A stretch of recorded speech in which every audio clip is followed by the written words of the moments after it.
Chapter 724. Ocean Waves. Ocean. This was a concept with practical significance. Luo Nin used such a marvelous method to grasp the first fragment of rational significance from the intuitive information of the primal chaos. The electronic pen paused for a moment. Then it spun on Luo Nan's fingertips. With this spin, the entire world's sensing network of 500 million square kilometers shrunk by a third. The source of information provided by the billions of humans and billions of living beings was cut off by at least half. Of course, what remained was an enormous amount of information. It was mottled and turbid. There were no meaningful details that could be described. But Luo Nan's choice created some sort of direction for them. It was no longer a vast expanse of haze. Instead, it flowed, forming a general direction and trajectory. In this stage, the information directly gathered from the material plane of reality naturally retreated to a supporting position. And the subjective information that went through the perception, thought, and processing of humans and other living beings formed a torrential turbid flow that surged forth. The turbid flow did not flow in the direction of north, south, east, or west. It did not surge up and down. Instead, it followed the special dimension of the human heart. It rushed forward under the relatively restricted external environmental conditions. It was also at this stage that the guiding strength of the virtual brain system's rules toward Luo Nan weakened. The wraith sign in the depths of the void spontaneously leaped out, wantonly swimming within the turbid flow of the human heart. Luo Nan's eyebrows jumped lightly. If this were 4 months ago, he would not have furrowed his brows no matter how the wraith sign leaped. But after discovering the abyssal sun disk, Luo Nin could not help but ponder every time the wraith sign acted spontaneously. Then again, there was no point in pondering. Could Luo Nin shield himself from the influence of the abyssal sun? The answer was no. In reality, Luo Nin had endured the heat conduction of the abyssal sun disk every moment of the past 4 months. Although he would ignore this heat conduction most of the time due to the difference in degree, this objective fact existed on a subjective mental plane. It still existed in a powerful, anchoring manner. This was especially true when Luo Nin temporarily abandoned the virtual brain system to explore the mysteries of the turbid flow of the human heart. This influence was even more direct. In this sense, Luo Nan had taken the initiative to step into the domain of the abyssal sun disk. He went to observe and learn the rules and laws that affected the control of emotions and desires. Since that was the case, there was nothing more to say. Luo Nan's subtle state of mind was like a drop of water thrown into the sun. It evaporated without a trace in an instant. Correspondingly, he calmly accepted the heat that came from the abyss sun wheel. He went a step further to experience the vague laws behind the heat. It was at this moment that a great sun leapt out of the boundless turbid ocean, radiating scorching light and heat, as well as even more penetrative and even destructive power to every level of the turbid ocean in the human heart. Some emotions and desires were instantly vaporized. Some were blown into pieces and lost all meaning on all levels. However, there were still some that, under the bombardment of stimulating energy, revealed information that was previously hidden even deeper. The turbid currents, which had been chaotic in the first place, became even more chaotic. However, under the powerful blast of the abyss sun wheel, the meaningless and low-level information was almost wiped out. What was left was the marvelous water plants and floating objects. Hiss! Cat Eyes woke up from her nightmare once more. The shadow of the human-faced arachnid was annihilated within the brilliant sun disk. However, the crisscrossing chains became even more twisted and taut. There was even a chain that clutched her neck, dragging her along with the vast and boundless chains and spiderweb into the depths of the turbid current. The spiderweb forcefully churned within the turbid current, entangling countless impurities and trash. Of course, there were some catches that Cat Eyes could not understand. She herself was one of the catches. She had long since been bound to it, unable to escape. And no matter how much Cat Eyes struggled within the turbid flow, No matter how deep she was pulled, the intense light and heat that came from the brilliant sun wheel would always envelop her. It reached far and wide and pervasive. It increased the temperature layer by layer, causing her already extremely fragile willpower to distort, collapse, and boil over together with the impatient emotions at the bottom of her heart. During this process, Cat Eyes felt Luo Nan's gaze. It was not focused on her. Instead, it was focused on all things within the turbid ocean. It was focused on all the distorted and fragmented images and information. Therefore, his gaze was dignified and cold. It blended together with the powerful light of the sun disk, dictating the life and death of all things within the turbid ocean. He was aloof and remote like a god. Cat Eyes was unfortunate. This was because she understood the source of all unforeseen events more clearly than the ignorant existences around her. Therefore, she was the equivalent of looking directly at a god. She endured an even deeper level of destructive pressure. However, Cat Eyes was fortunate. At the very least, she was within the scope of the rules of this grand system. She was close to a god, possessing a bit of the right to pray or beg. Huff, huff. Cat Eye's breathing was still heavy for a long time after she woke up. It was the same as every time after a nightmare. Her clothes were completely drenched, and the bedsheet beneath her was not able to escape from misfortune.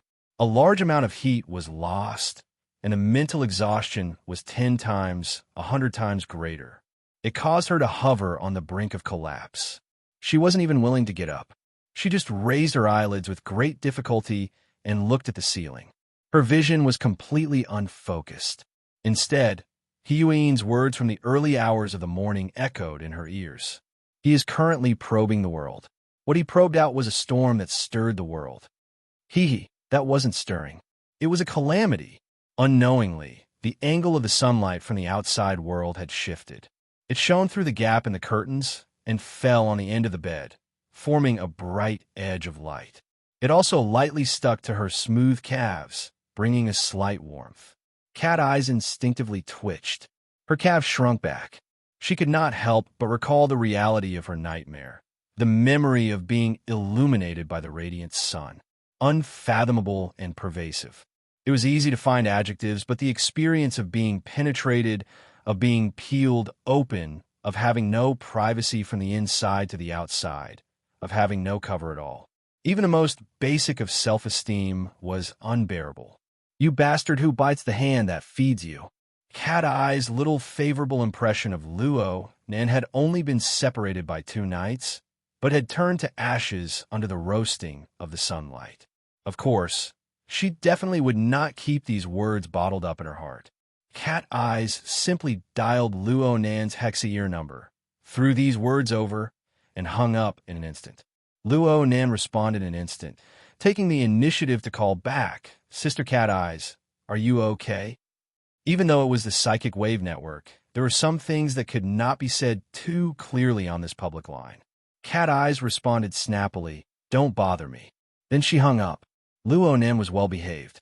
His revenge was basically a success. But why was it that his revenge, which was supposed to be a form of venting, carried with it a wondrous fear, excitement, and even an inflated sense of accomplishment? Bastard. Cat Eyes cursed once more. She pounded the bed, but in the end, she still crawled up. She fiercely pulled the curtains tight, not letting a single bit of light leak through. Only then did she go and freshen up. A hot bath really did help soothe the mind. Cat Eyes at least had the appetite to eat breakfast by the time she came out of the bathroom. She also skimmed through the news in passing. There were no surprises. Aside from 2 or 3 authoritative news platforms that maintained a bit of modesty, the various media apps, forums, and discussion groups of all sizes of the inner world had already been overrun by gossip, such as Luo Nan secretly did a paternity test or became a father at 16. The corner of Cat Eyes' lips twitched, but she still did not laugh. Indeed, there was nothing funny about it.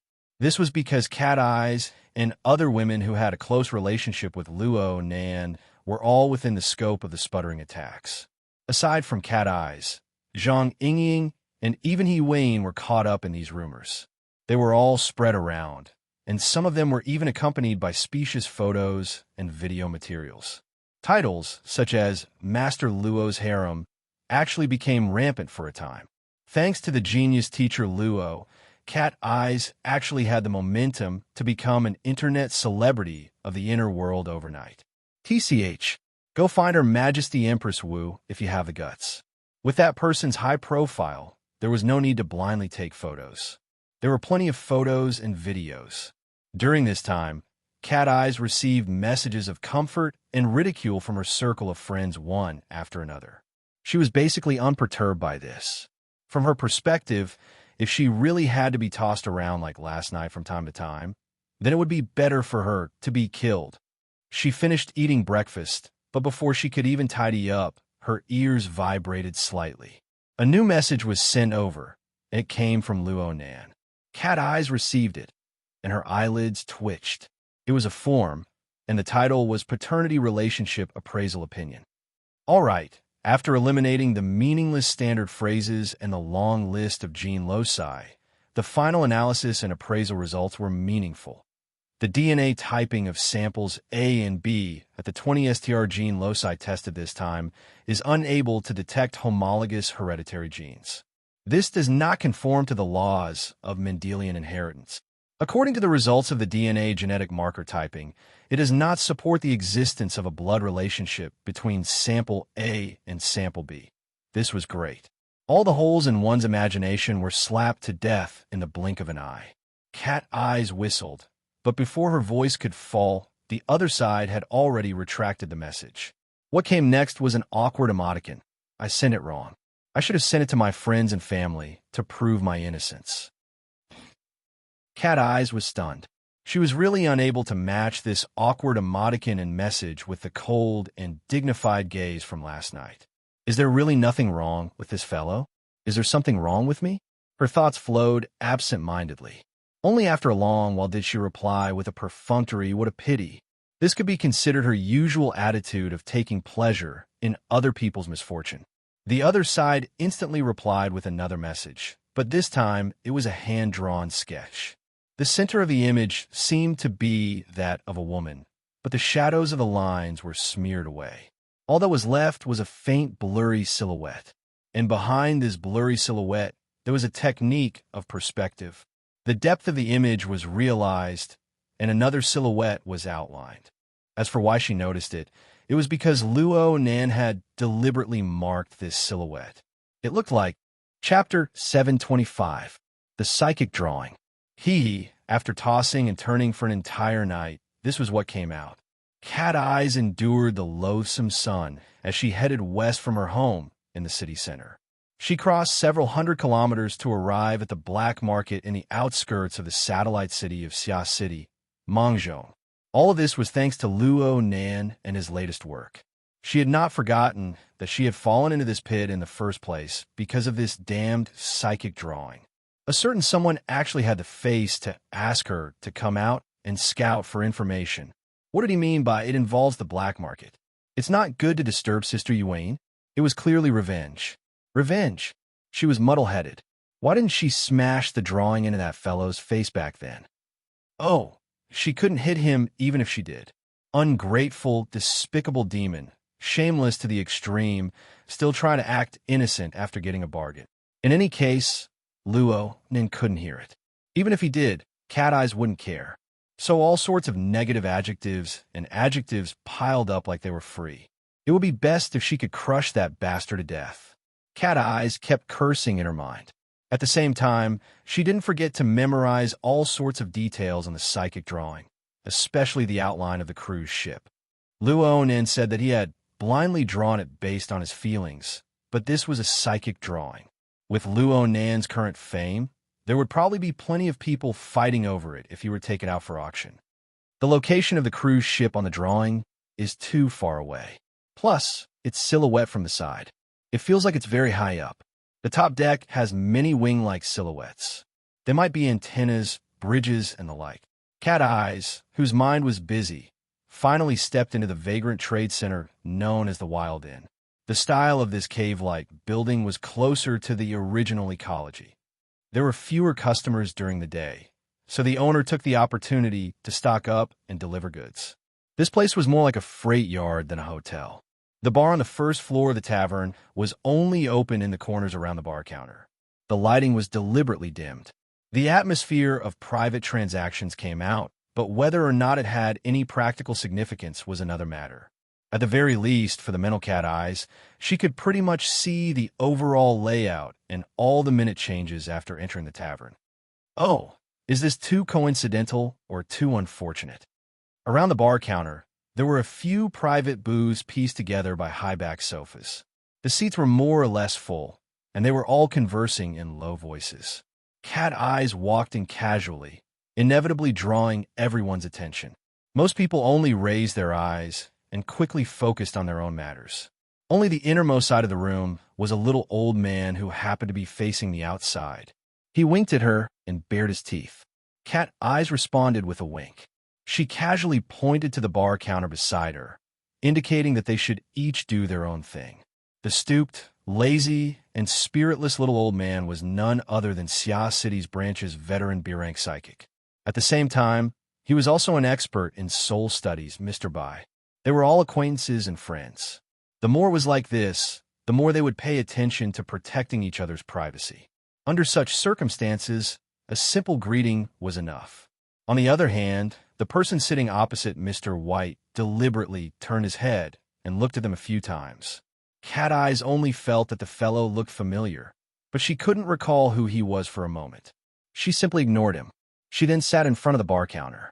Blood energy, refill. This was both a consumption and a secret signal.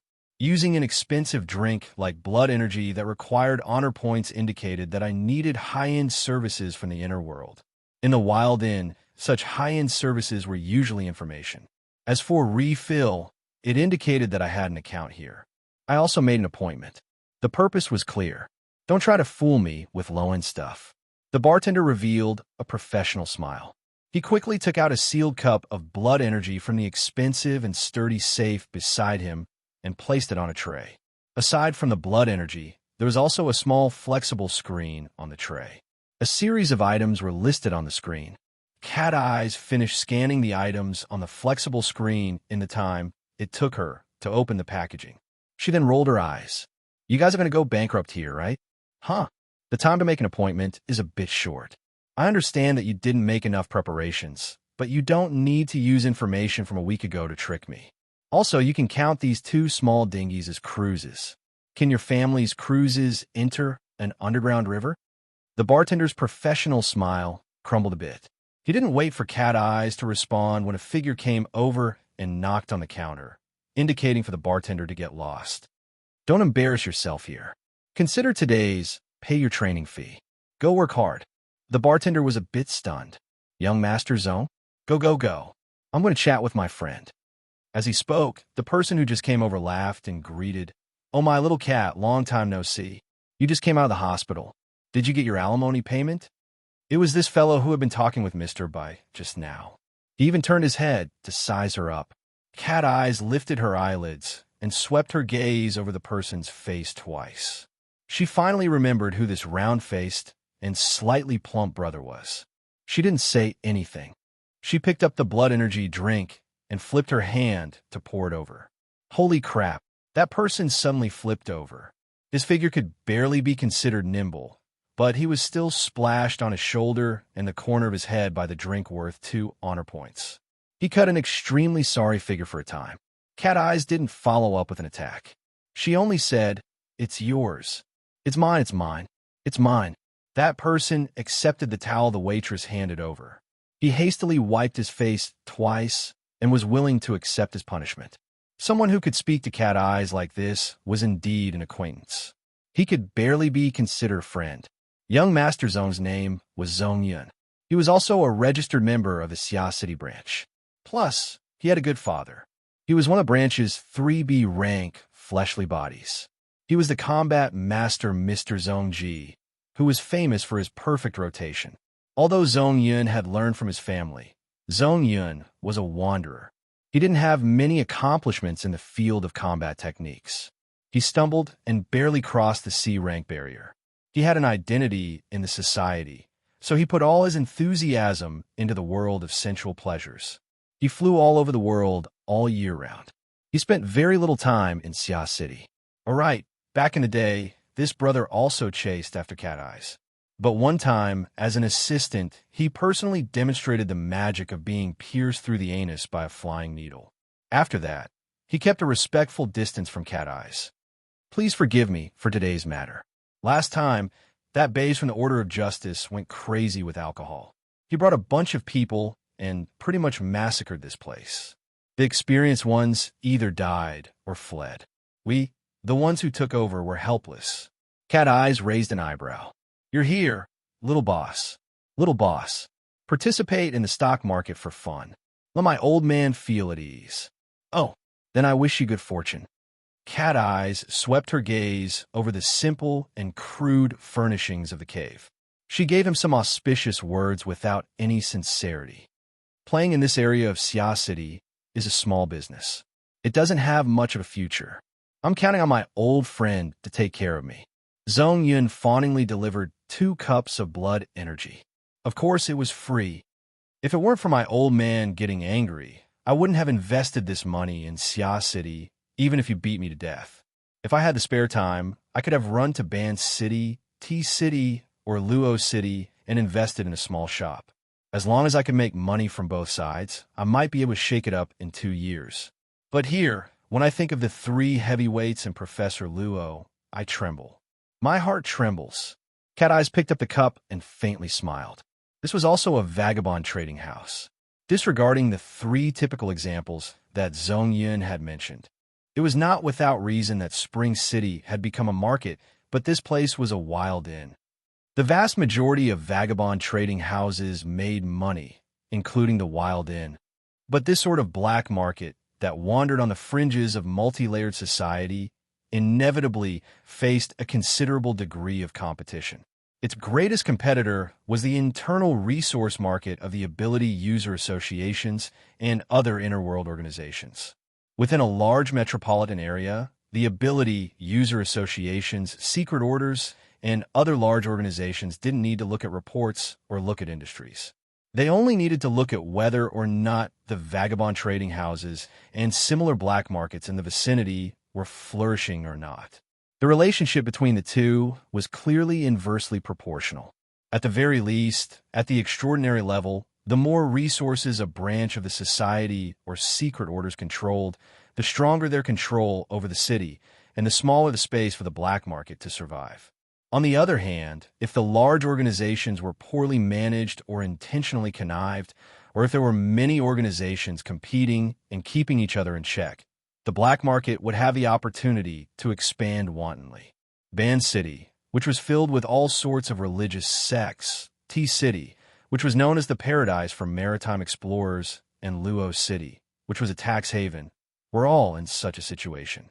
And in Xia City, where the 3 heavyweights were keeping watch, and Professor Luo had appeared out of nowhere, the Wild Inn was destined to only be a single auxiliary function of selling information and transferring supplies. It could only help a limited number of people become rich. On the level of benefits, as soon as the word limited appeared, the foot of the inn would often be smeared with deathly white brains. The Wild Inn had already changed owners 7 times in recent years. The most recent one was the Bays massacre that Zhong Ming spoke of. It happened not too long ago, at the end of last year. It was closely related to the 2 out of 1,000 young miss incident that caused the inner world to become restless. It could be considered to be related to Luo Nan to a certain extent. Cat Eyes recalled her mission when she thought of Luo Nan. She casually pushed the tray and the flexible screen in front of Zhong Ming. Taking care of the business isn't a problem. Now is the time to use you guys. I've already deducted 10 points. Now it's up to you. Yes. Sister Cat will definitely give me a chance to make up for it. Zhong Ming's business attributes were off the charts. He picked up the flexible screen and gave it a few glances. Then he moved to open up the database, preparing to change the information entry. Cat Eyes was a particular person. She understood the order of arrival. She knocked on the bar counter. Mr. Bai is still over there. It's nothing. I'm just helping Blackheart Salt pass on a message. I'm bringing a gift or something. It's awkward for my own people, so I won't get involved. Yeah. Do you think Mr. Bai can't hear you? Cat Eyes also knew that the Bai and Zhong families were old friends. They had their own ways of getting along, so she didn't need to worry about it. She nodded and raised her cup towards Mr. Bai from afar. This could be considered complete etiquette. Mr. Bai chuckled and waved his hand in response. He didn't look awkward at all. Zhong Ming had just entered the business not too long ago, but his business abilities were decent. He quickly deleted the useless entries on the flexible screen and added many more. He returned it to Cat Eyes. Actually, your conditions are a bit vague. Everyone knows that it's convenient on the sea, but there are far too many similar activities. The ones I picked were all of a scale and style. But you also know that these kinds of activities usually have qualifications. You can't participate just because you want to. Cat Eyes grunted twice and looked at the introduction seriously. Zhong Ming snapped his fingers again. This project can't be waived, but seeing that we're old friends, I'll give you another one for free. This is a project that our group of people worked on. The environment, style, and the goods. They're all pretty good. Zhong Ming lowered his voice and moved closer to speak the last sentence. Chapter 726. Look, it's this ship, the Jade Light. It's basically confirmed to set sail from Ban City next month. It will cross the Pacific Ocean and pass through 5 large metropolitan areas before finally arriving at Luo City. During this time, there will be all sorts of large-scale activities, performances, auctions, fights, gambling, and everything else. Zhong Miao projected an aerial photo of a large cruise ship, the Jade Light, a humpback whale-class mothership cruise ship. 450 meters long, 52 meters wide, 22 decks, top speed 40 knots. It can carry over 15,000 people. The interior has its own dock and can park private yachts. The top deck can take off and land medium-sized, fixed-wing aircraft. The cost is close to $3 billion. This was originally Wang Yu's private property, but it was recently donated to the Jade Inspection Society to be used as an event venue. Cat Eye's eyelids twitched when she heard the word aircraft. She cast her gaze towards the aerial photo. She circled around the luxurious business jet parked on the top deck. She really wanted to ask if there were any other angles, but in the end, she asked about another matter. Wang Yu? Jade Inspection Society? This is a small organization established by a group of us. It's similar to the Brotherhood. Look, my name you means beautiful jade, right? And Wang Yu, his name is the same. It's probably a coincidence. Everyone came together and hit it off. You and Wang Yu? Can you reach them? Don't say that, Cat. Eyes look down on others.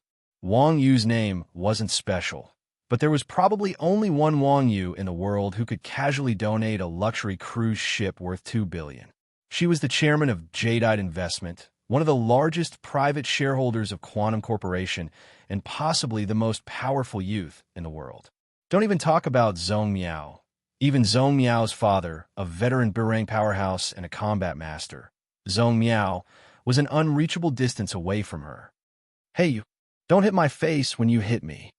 Zhong Miao's tone was raised at first, then suppressed.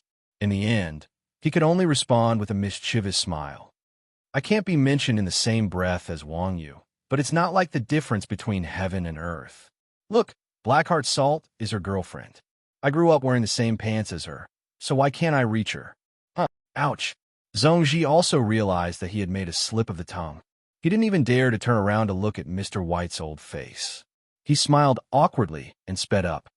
I have a lot of information here. I'll send you the event app. There will be real-time updates about the performances and the items to be auctioned. You can take a look. I have something to do, so I'll be leaving first. Saying this, Zhong Yun hurriedly went to hide. Mr. White didn't kill him on the spot, and Cat Eyes didn't care about the fate of the surnamed Zhong at all. She just sat quietly in front of the bar, waiting for the relevant information to be sent to her. She looked through it one by one. This was especially so for the pictures of the Emerald Light. After 5 minutes of picking and choosing, she finally found one that felt most similar to the Emerald Light among the hundreds of pictures. After making some adjustments, she formed a silhouette effect and pieced it together with the psychic picture in her hand. After a simple zooming process, The silhouette that was converted from a real-life photo successfully replaced the relatively blurry shadow of the cruise on the psychic map. It was almost perfect. This result had. Cat Eyes didn't hesitate at all. She sent Luo Nan the comparison diagram and the relevant information regarding the jadeite light to Luo Nan. Mission complete. She did it in a straightforward and efficient manner. It was simply like the originally expensive cup of blood energy that was now free. She drank the expensive drink that was worth 2 honor points in a single gulp. The warm flow of nourishing energy entered her throat, and great waves surged from the bottom of her heart. Why was it so simple? Why was it so coincidental? Cat Eyes had long felt that Luo Nan's decision to hand this matter over to her was a rather strange one. In terms of intelligence-gathering ability, even if Cat Eyes were to fly a plane, she still wouldn't be able to catch up to He Yuan, who specialized in her field and controlled a large number of channels. What did it mean that it was inconvenient to involve the black market? This sort of reason was completely untenable when she thought about it in detail. Did the sources of intelligence still have to be legal and formal? But the truth was that Luo Nan had forcefully assigned a mission to her. He wanted her to go to the black market to search for clues. Not long after she arrived at the Wild Inn, she bumped into Zhong Yun, an old acquaintance. Zhong Yun just so happened to give her accurate information. Zhong Yun certainly didn't know anything about the cause and effect of the entire matter. He just acted according to his usual temperament and personality. He embodied the friendship of a businessman, nothing more. The series of circumstances in the wild incompletely conformed to the chain of logic at the time. There was nothing awkward about it at all. But as she replayed the events in her mind, Cat Eyes felt as if she was on an interior stage called the Wild Inn. She and everyone present had performed a play called Intelligence Gathering together. Every single person on the stage was a movie king with off-the-charts acting skills. The entire play was completed in a single breath. It flowed down in a continuous stream. Not a single trace of a performance could be seen. Perhaps she had drunk too much blood energy. She felt a bit intoxicated. Cat Eyes was in a daze for a time. She couldn't differentiate between reality and illusion. She subconsciously supported herself on the bar counter and stood up. She prepared to walk out. It was at this moment that a slight stimulation from the outside world caused her to fiercely wake up. She turned her head to look and just happened to meet Mr. Bai's puzzled gaze. "Oh, Cat Eyes, you going back just like that?" Cat Eyes stood still. In the end, the experiences of last night, now, and even the recent period of time had caused her some trouble. It was impossible for her to go see a psychiatrist. However, when she coincidentally met an expert in a related field, the preset obstacles were naturally erased. She hesitated for a moment before walking over to the private room. "Mr. Bai, are you looking for someone to drink a few cups with?" Mr. Bai cheerfully extended his hand and gestured for Cat Eyes to sit. Come, come, come. We're all drinkers. A few cups is just right. You're not like that little bastard Zhong Yun. He's slippery to the point where he can't even touch his hands. I'm afraid the old Zhong died with everlasting regret." Cat Eyes found a waiter and ordered 2 bottles of wine. She poured Mr. Bai's wine, but as she was pouring the wine, she heard Mr. Bai sigh. "Big brother, don't laugh at second brother. There's still someone who died with everlasting regret." Clearly, Mr. Bai was talking about his own daughter, Bai Xinyan, who worked for Quantum Corporation and held a high position. Bai Xinyan was a very complicated woman. She had traveled tens of thousands of miles to treat Luo Nan. Their relationship was quite good for a time, but she was also the biggest driving force behind the 2000s of a girl incident. It was just a semi-rumor, but it set off an enormous storm. It nearly caused the power balance of the inner world to collapse.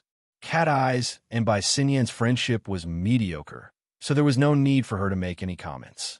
Mr. Bai also did not want to complain to her. He smiled and rubbed against the hot topic. "I don't see you breathing a sigh of relief after the DNA report came out. It's not easy to clear up the misunderstanding." He was clearly talking about Luo Nan's paternity test. The smile on Cat Eye's lips was a bit cold and cynical. Actually, she had always believed that Luo Nan's actions were far more vile than people could imagine for a woman who possessed an independent spirit. However, She was the one who courted death first. Luo Nan's subjective lack of intent caused the entire matter to become vague and unclear. The current problem was the current Luo Nan a powerful person who could wander in and out and control the will of others? Was he really still a muddled youth? Cat eyes cannot see it. Misunderstandings are very normal. Even if you look at the child with your own eyes, sometimes you can't even feel that it's your own flesh and blood, let alone outsiders who are completely unaware. Mr. Bai drank a large mouthful of chicken soup for the soul, but the one who drank the most was still himself. At the same time, he poured mouthful after mouthful of the soup into his mouth. It made his figure seem all the more stooped and even pitiful. Cat Eyes did not go along with him. She did not console him. She just drank cup after cup with Mr. Bai. She waited until the little old man's mood had calmed down a bit before she said, "Mr. Bai, I want to ask for guidance. What in the world is the psychic technique?" Mr. Bai went, "Oh," and suddenly raised his head. His mind was clearly roused. Luo Nin is trying psychic again? He's drawing, right? What's the situation? Do you have any works of art on hand? Cat Eyes raised her cup. She smiled and swayed, but she did not say anything. Mr. Bai reacted. She had just asked one question, and he had thrown back 4 questions in a row. This was not proper. He chuckled in amusement and poured himself another cup. This could be considered an apology. "Your boss Luo is a first-rate psychic in Xia City. You should go ask him this question." "Oh, right. Is he still saying that his psychic technique is just a random drawing? That he's just making up the numbers?" Cat Eyes was surprised. She immediately sneered. This is taking advantage of him and then flaunting it. This has always been his style. Mr. Bai slapped the table and laughed out loud. This time, he temporarily forgot about his vexed matters. He was in high spirits as he said, "That's right. When he said these words back then, I wanted to slap him. Look at his battle achievements and psychic effects. Even old you has times where he makes mistakes. How much is his success rate? 100%. Oh, you psychics have been having quite a few gatherings these past few months. It's always been like this. It's just that Boss Luo didn't participate in the past, and you didn't care, so you didn't pay attention." Speaking of psychics in Xia City, most of us have been affected by old Yu's magnetization. Our psychic senses and judgments are quite decent. We have quite a bit of talent in psychic techniques. Oh my, counting from old Yu, me, Gao Tianshi, and Horned Demon, for consecutive rank psychics are psychics. Oh, Her Majesty Empress Wu has a divine and heavenly disposition, so she can't be counted. Luo Nin is the first person who hasn't been affected by old Yu. Also, the bamboo pole can only be considered broken when it comes to him. Mr. Bai checked the name list and commented one by one. Here, old Yu is proficient in divination techniques. The tall and fierce Gao Tianshi borrows the self-hypnosis techniques of the ancient religious system. He invites the gods to possess his body. Horned Demon relies purely on his natural endowments. He plays too evil, so let's not talk about it for now. As for me, I engage in dreaming techniques on the mental plane. I construct a dreamland. Hey, who do you think your boss Luo pays more attention to when it comes to communication? Cat Eyes didn't even need to guess. She saw the smile lines at the corner of Mr. Bai's eyes and lips. She raised her cup and toasted him. There's no need to say more about the obvious. Cheers. Mr. Bai laughed happily. It's the two of us who get along the most. Horned Demon hasn't met him face to face, so there's no need to talk about it. Old Yu's divination technique requires a deep accumulation of traditional culture. There's also a talent requirement in the area of algebra. We aren't cut out for that. Gao Tianqi's side is pretty much the same. He's a god, and he doesn't really suit his taste. Only my side picks materials on the mental plane. I also have a set of suitable special logic. I have materials and methods. Then I could design a building, arrange a labyrinth trap, put people inside, guide them, tempt them, and dig out deeper information. I can predict a more accurate possibility. Isn't it quite simple and clear? That's why we can discuss it the most. Chapter 727. Mr. Bai's description doesn't break away from the habits of a medical worker. His description is rigorous and conservative. He basically won't go overboard. But when it comes to dreams, emotions, desires, and instincts, The root is a guided transformation from false to real. Making dreams come true is the essence of the art of telepathy. Luo then made an evaluation in a proud manner. Unfortunately, he could only say it in his mind. Right now, he sat upright in the classroom. There was a ceremonial feeling of the final lesson.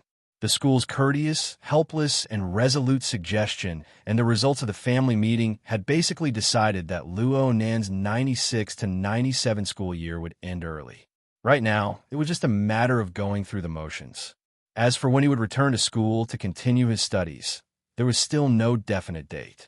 Luo Nan's appearance in the classroom was completely meaningless in terms of his studies. He just came to hide in peace. The omnipresent gossip was already very annoying. There was also the ridicule from the group of friends and relatives. Though they didn't have any evil intentions, it wasn't good for his concentration. Right now, he sat in the classroom.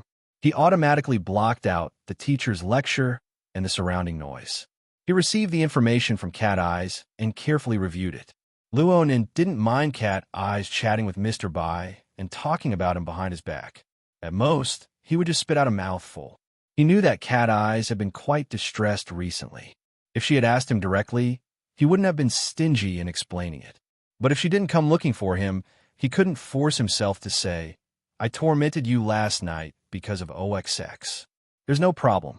Just relax and it'll be fine." Oh, he really did feel a bit guilty when he thought about it this way. Luonin coughed and took a deep breath. He adjusted his sitting posture and focused his attention back on the projected work area. The information sent over by Cat Eyes, especially the information related to the jadeite light, met Luo Nan's expectations. Cat Eyes had perfectly fulfilled the role of a die. Within the hazy background, she had highlighted a significant factor. Luo Nan's judgment was the same as Cat Eyes. He also believed that the jadeite light cruise ship was extremely compatible with the fuzzy outline he had drawn on the psychic diagram. And he went one step further than Cat Eyes. His body was in Xia City, but his mind had already traveled over 1,000 kilometers. He crossed the open sea and arrived at the large marine metropolis located on the archipelago. Just as the information indicated, the Jade Light was docked at the cruise terminal in Ban City, carrying out intensive preparations for the voyage. At this time, there were a total of 4,279 staff members on the cruise ship. The tourists near the dock, the docks, the factories, and so on within 20 square kilometers had about 100,000 people. Luo Nan's mental sensing network was supported by concentrated water molecules. It adhered to the bodies of over 100,000 people. Luo Nan relied on the face recognition algorithms of the virtual brain system to sift through them in a short few minutes. The result was not satisfactory. The Shilla Order's female officiant was not detected. Should I say as expected? Luo Nan maintained an extremely good state of mind. He wasn't dispirited or impatient. After determining that it would be very difficult to make a breakthrough, he temporarily shelved his screening work and returned to the materials. He went through them page by page to see if he could find a new trigger point for inspiration. Wu Jun's matter isn't that urgent. There's still enough time to deal with it. Moreover, in this matter, my thinking and methods are not wrong. Luo Nan reviewed the materials and scrutinized his own methods. He was quite confident in his final conclusion. Luo Nan had lived a relatively peaceful life over the past few months.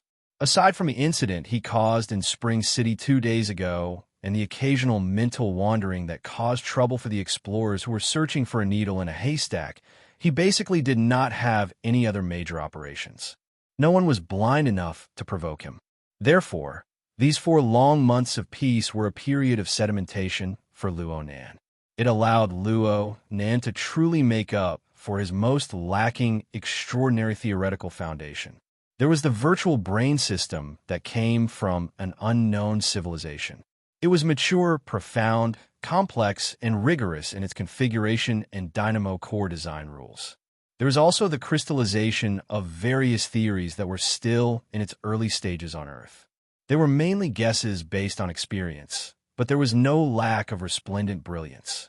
In this way, Luo Nan's behavior and judgment erased many elements of imagination, conjecture, and gambling. His goals became clearer, his methods became more concise, and his self-confidence rose with the tide. The only unpredictable factor in the drawing process of the psychic diagram was the influence of the Abyss Sun disk. Once he accepted it, Luonin didn't believe that there would be any flaws in the other links. I'll use the mental sensing network that covers the entire world to search the environment Wu Jun has lived in and the people she has influenced. I'll search for traces of that special magnetization. I'll also perfectly avoid powerful extraordinary species, people who might cause a backlash.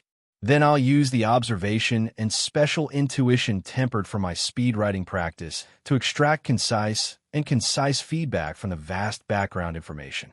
This is a search and judgment. It's an evaluation and calculation.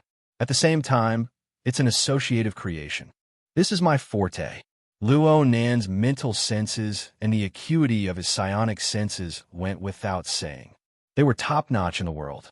At the same time, he controlled the Wraith sign, allowing him to probe into the depths of a person's emotions at any time. This was the best tool to search for materials. And the sketching technique he practiced since he was young was ingeniously combined with his senses and psionic senses. It formed a logical chain of observation, discovery, capture, reproduction, and reconstruction. The combination of the two formed the core cornerstone of the living starry sky and the large production line of the closed system. This was the fundamental method he used to construct his system. Of course, he had confidence. He had to have confidence. Perhaps there were many people in this world whose logical thinking and associative imagination abilities were more powerful than Luo Nan's. There were also many people whose sketching techniques could crush Luo Nan into dregs. However, they would never be able to possess the breadth and depth of perception that Luo Nan possessed. They would never be able to possess the keen grasp of the laws of extraordinary power and the flow of emotions, instincts, and desires that were built upon the dual systems of the virtual brain and the Wraith sign. This was the disparity that was essentially insurmountable. This disparity determined whether a sketch was a display of pure artistry or a miraculous display of insight and foresight. Plus, there was the Abyss Sun wheel. Under the boundless and pervasive light, the emotions and desires of people were like bacteria under a microscope.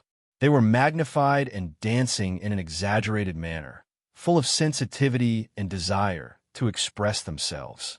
Why did Luo Nan favor the dream-inducing technique so much? It was because the dream-inducing technique was the only method Luo Nan had up until now aside from the similarity in basic concepts.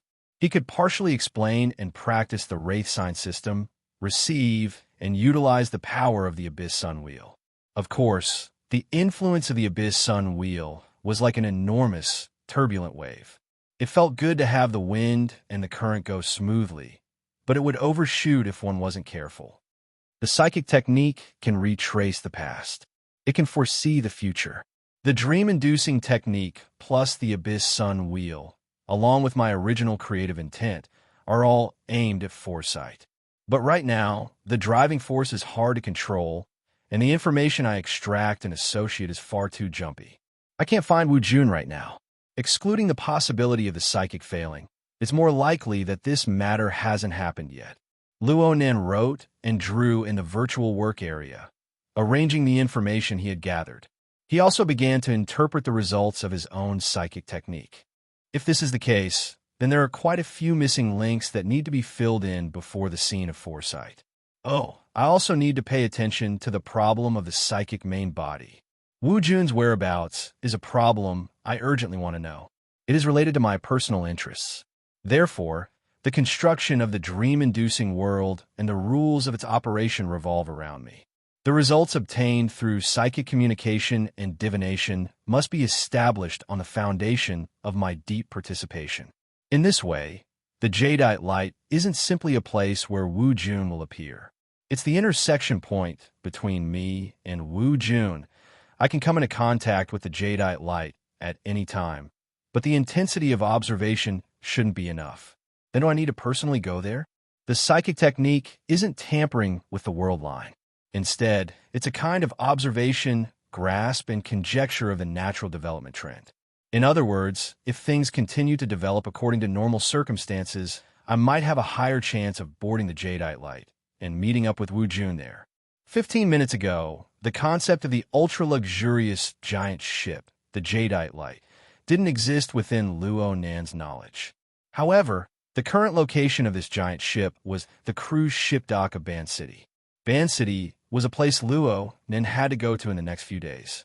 He needed to make advance arrangements for the purge of the Cloud World. He also needed to use the resources of the Blood Flame Order over there to practice and master the new abilities brought about by the biochemical reactor. In particular, he needed to adapt to the short yet powerful explosive period of the weak electromagnetic muscle structure. The situation seemed to have become a bit clearer. But how could he take another step forward? He never had any plans to ride a cruise ship. He didn't even have one now. Who could hold a gun to his head and force him onto the ship? Luo Nan went in circles for the following period of time, but he didn't get any results. Right when he was feeling helpless, the Hexa-ear vibrated slightly. Someone was looking for him. Luo Nan raised his eyebrows when he saw the contact. Oh my, this is a broken pot that's broken. He's taking the initiative to deliver his head. The person who sent the communication request was none other than a certain person who had gotten into trouble by mistakenly believing in Big Mouth. Luo Nan let out a breath and directly issued an ultimatum after connecting. Bro Octopus, let's meet in the fighting arena tomorrow. We'll settle our grudges in a single fight. I guarantee I won't kill you. Can I talk about proper business? My proper business has become a world-class tidbit. Why don't you explain it to me? Cough. A professional explanation is definitely no problem for me. According to the YSDR gene locus, you and the other person definitely don't belong to the same paternal line. You need to know that I've even collected a sample from your grandfather. I've even called up the SEA database for your father's genetic records. I can confirm that there isn't even a 1 in 10,000 chance. This is good news, right? Luo Nan could only respond in this manner. Frankly speaking, Luo Nan let out a sigh of relief in his heart with this kind of result. Even though he didn't have any so-called expectations toward a certain person, it wasn't a bad thing to be able to be a bit less disgusting. Also, he could use a more natural attitude to face polio. This was undoubtedly a good thing. Right. This is a good thing. But he still wanted to beat that bastard Octopus to death. Octopus laughed dryly a few more times, but he lacked the strength to continue. He simply sent a picture over. The picture was automatically projected onto his retina in the communication state. It should be an automatic photo. The items on the picture were all crooked, but fortunately, the general appearance could be seen. The surface of the thing was wrapped in leather. The pages of paper were folded together in the middle, and they were connected by neatly arranged metal rings. It looked square and heavy, and the whole thing was a bit fluffy. Yes, this was an old notebook. It was an item that had practically been eliminated in the current era. However, the one in the picture clearly fully realized its value. Looking at the stains on the edges, it should be more or less filled with words. Rational thoughts flowed to this point. Only then did the emotional response suddenly surge forth. It was like liquid nitrogen leaking out of control. It instantly froze Luo Nan's expression. He was far too familiar with this form and appearance. In fact, he had one right by his side. Chapter 728. From the Pingjiang district in the southwest of Xia City to the Lilan district in the northeast, there was a large diagonal that ran through the entire city. Normally, this traffic line was known for being busy and congested. Luo Nan rushed out of the classroom. He grabbed a flying beetle before most people got off work and hurried over to the Shangding building. The road conditions were much better than normal at this time, but Luo Nan only felt that it was slow. At this moment, he especially missed the days when Qin, Ikuan, and God accompanied him, especially the latter's flying car. It was fast and stable, and it could reach the destination in one stop. It was much better than the metal worms that were circling between the buildings. Luo Nan sat in the car. He was clearly going in a straight line, but he had to make turns. It was hard for Luo Nan to not be impatient. Luckily, Octopus was always online, chatting with him. They're going through the reward channel. They even sent photos and some photocopies. There's no need to doubt the authenticity. It's just that they don't think highly of my title as an agent, so they want you to personally negotiate with them. Oh, thank you, Bro Octopus. At this very moment, the bit of resentment regarding the paternity test had long since been tossed beyond the highest heavens. Luo Nin only had gratitude towards Octopus. Deep gratitude. The reward channel the two spoke of was the mission reward area on the official website of the Ability User Society. It was the only official channel for ability users, their various powers and organizations to realize employment. Luo Nan's grandfather's notebook was hung here to accept the reward. It was Octopus's doing. It happened at the end of September last year. At the time, Luo Nan had just finished his first mission after joining the Xia City branch. He went to the sanatorium to visit his grandfather and unexpectedly reunited with Octopus, who he had cooperated with on the mission. Luo Nin admired Octopus's ability to concoct drugs. Octopus, on the other hand, was very interested in Luo Yuandao's nerve-strengthening drug formula and the corresponding theory in Luo Yuandao's notebook. The two reached an agreement. Octopus would help Luo Nan concoct the drug, and Luo Nan would authorize Octopus to make a rubbing of the notebook for in-depth research. Later, Luo Nan rapidly broke through the limits of the self-format. Drugs and whatnot were no longer of use to him. Octopus kept on studying Luo Yuandao's notebook and published many papers one after another. He could be considered the first person to open the door for formatting theory. Both sides of the transaction were interesting people. Luo Nan's drug concoction had been set aside, but he believed that Octopus's research on his grandfather's notebook provided solid proof for the value of formatting theory, so he was very satisfied. As for Octopus, the drug concoction conditions he had originally agreed to were now useless, but he didn't want to take advantage of Luo Nan. So he paid out of his own pocket to rent a long-term advertising spot in headquarters' official bounty area, offering a bounty for the whereabouts of Luo Yuandao's notebook. Octopus had mentioned this matter to Luo Nan before, but Luo Nan had forgotten about this matter after half a year had passed until today. Compared to the restless Luo Nan who had heard the good news, Octopus, who had originally intended to use this to make up for his crimes, had regained his rationality earlier. He fiercely gave Luo Nan a heads up. Since the other side has proposed negotiations, they certainly won't be satisfied with the bounty on the list. Right now, your status and value are different. The name formatting theory has undergone an earth-shattering change compared to before. To be honest, the price hanging on it doesn't match. We have to be prepared for the price to be raised. Yes, I know. Hey, you're clearly going to get ripped off if you negotiate in this state. Don't forget, this is just one of the hundreds and thousands of notebooks your grandfather has. If the first standard is raised too high, then the rest will really explode. No matter how good your credit rating is, it won't be able to fill this bottomless pit. Yes, I know. Fine, let's find external help. Octopus looked at Luo Nan's dishonest appearance and felt despair. He was a young man. Once his emotions got to his head, he would certainly disregard the consequences. He knew that he wasn't a negotiation expert, and he wasn't someone who could persuade Luo Nan. He could only place his thoughts on someone else. If there's something, find the secretary. I'll ask Vice President He and have her come over to help you negotiate. Yes, I understand. No matter what happened, Luo Nan, who was burning with anxiety, arrived at the Shangding building half an hour later. He headed straight for He Yuan's office upstairs. He Yuan and Octopus were already waiting. The two were in the middle of a discussion about the identity of the person receiving the bounty. He Yuan was very concerned about this point. Since we're going to negotiate face-to-face, why do we need to remain anonymous in advance? Maybe it's a habitual setting. I'm also used to being anonymous when I shop online. He intentionally changed the subject when you asked him just now. Could it be an acquaintance, an enemy? Octopus felt that he was a good person and didn't have many enemies. He naturally turned his gaze to Luo Nan, who had just pushed open the door and entered. Right now, Luo Nan's mind was filled with notes and notes. He forced a smile at the two and said, "You'll know when you see him. Brother Octopus, I'll trouble you to contact him. We'll talk face to face." "That's fine. But you're going to talk like this? Shouldn't you be sitting in a boss chair, separated by an office desk, and have a secretary standing next to you, or something?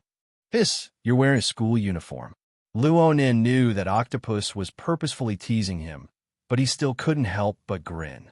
His mood was a bit more relaxed. Yeah, I hope they'll give me a discount on account that I'm a poor student. He nodded to Wayne as he spoke. Sister Wayne, I'll have to trouble you again today. It's what I should do.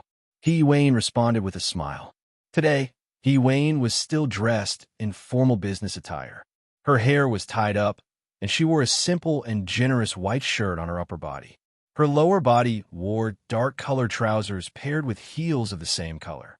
The color was low in saturation, but at the same time, she still looked capable and refreshing. She looked a bit more gentle than usual.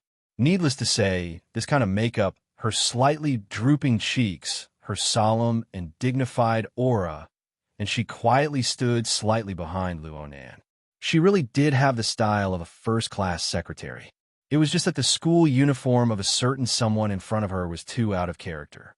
I'll be in charge of communication. You'll be in charge of showing your face. Secretary, he will be in charge of negotiating the price. The division of labor is clear. We can't interfere with each other, especially when negotiating the price. Do you understand? The three people stood in front of the office desk. Octopus opened up the communication function of the official bounty channel. Since this wasn't an instant communication, Octopus didn't expect Luo Nan to pick up immediately. He seized this time to brainwash Luo Nan with high intensity. Luo Nan let out a breath and was just about to respond when he saw the projection in front of him open automatically.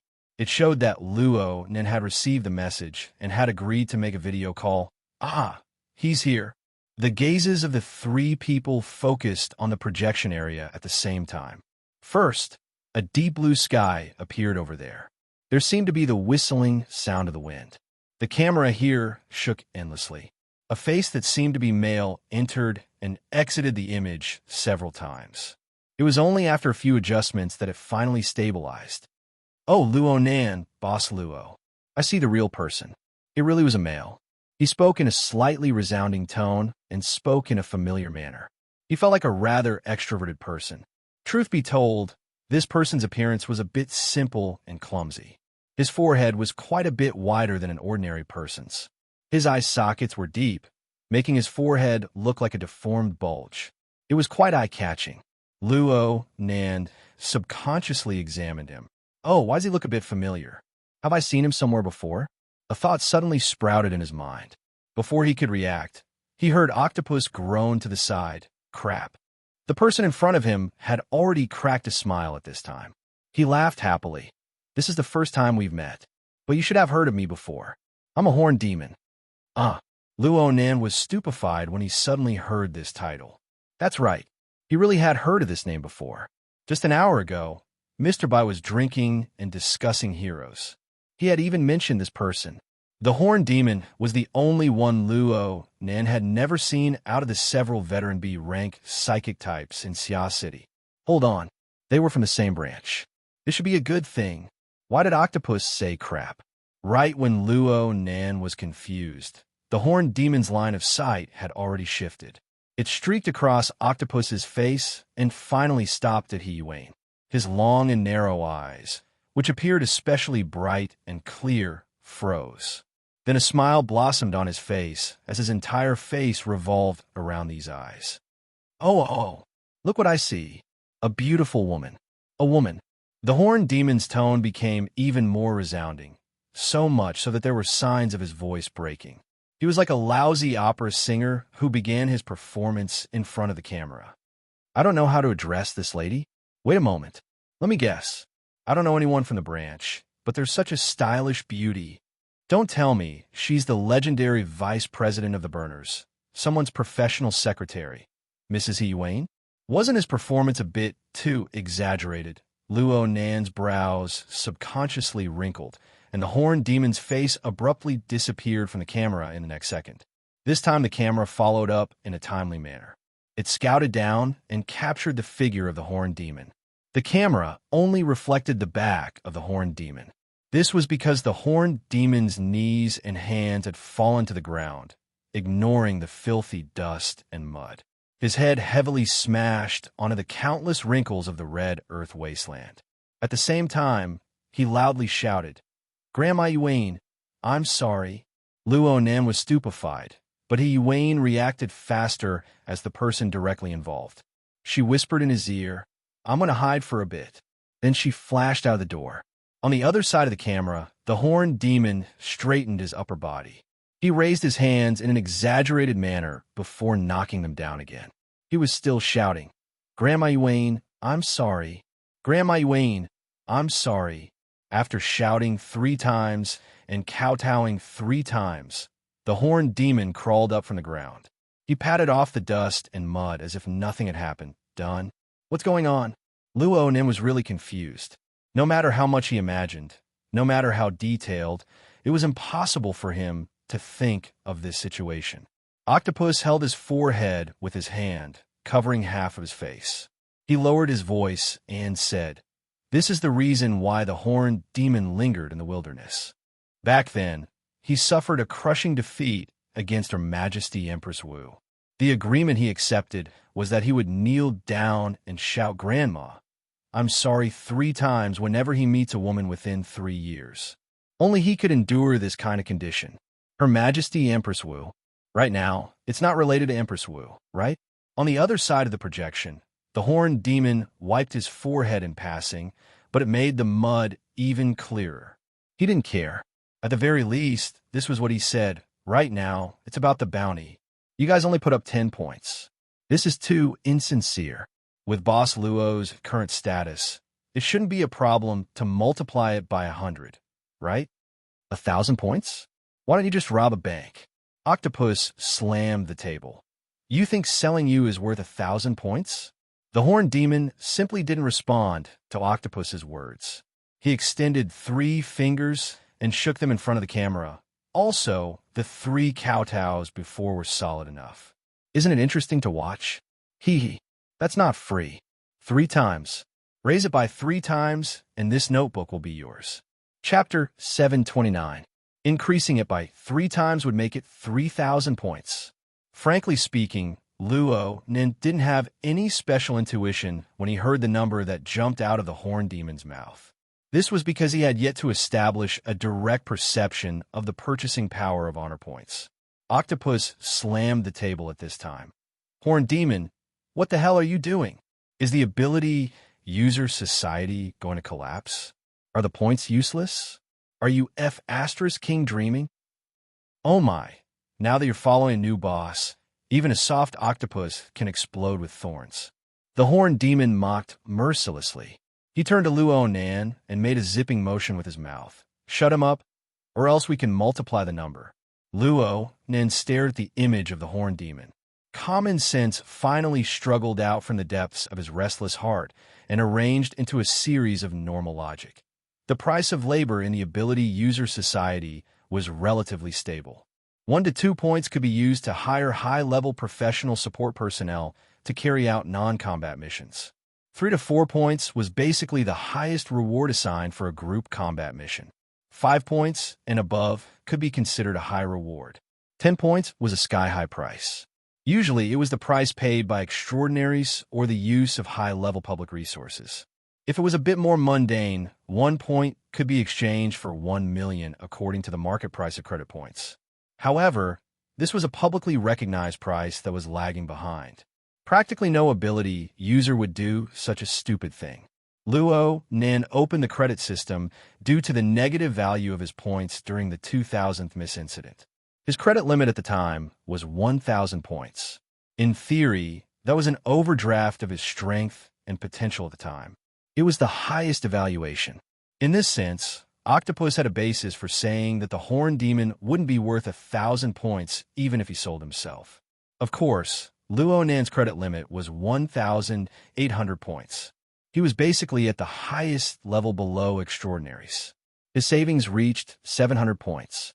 This was accumulated over the past 4 months through the usage fees for the SVIP model of the Psychic Wave Network, the design fees for the Blood Intent Ring Fortress Login Bracelet, and several lectures. Luo Nan was definitely at the level of a rich person in the inner world. However, if he let the horn demon take 3 or 2 times, he would be emptied of his assets if he were to complete the transaction. Then he would have to sell his blood. In other words, a certain amount of stimulation was needed when a person was anxious. Luo Nan had no concept of money, but he could tell if others were treating him as a fool. The corners of his mouth twitched. The same thing has a different value in everyone's heart.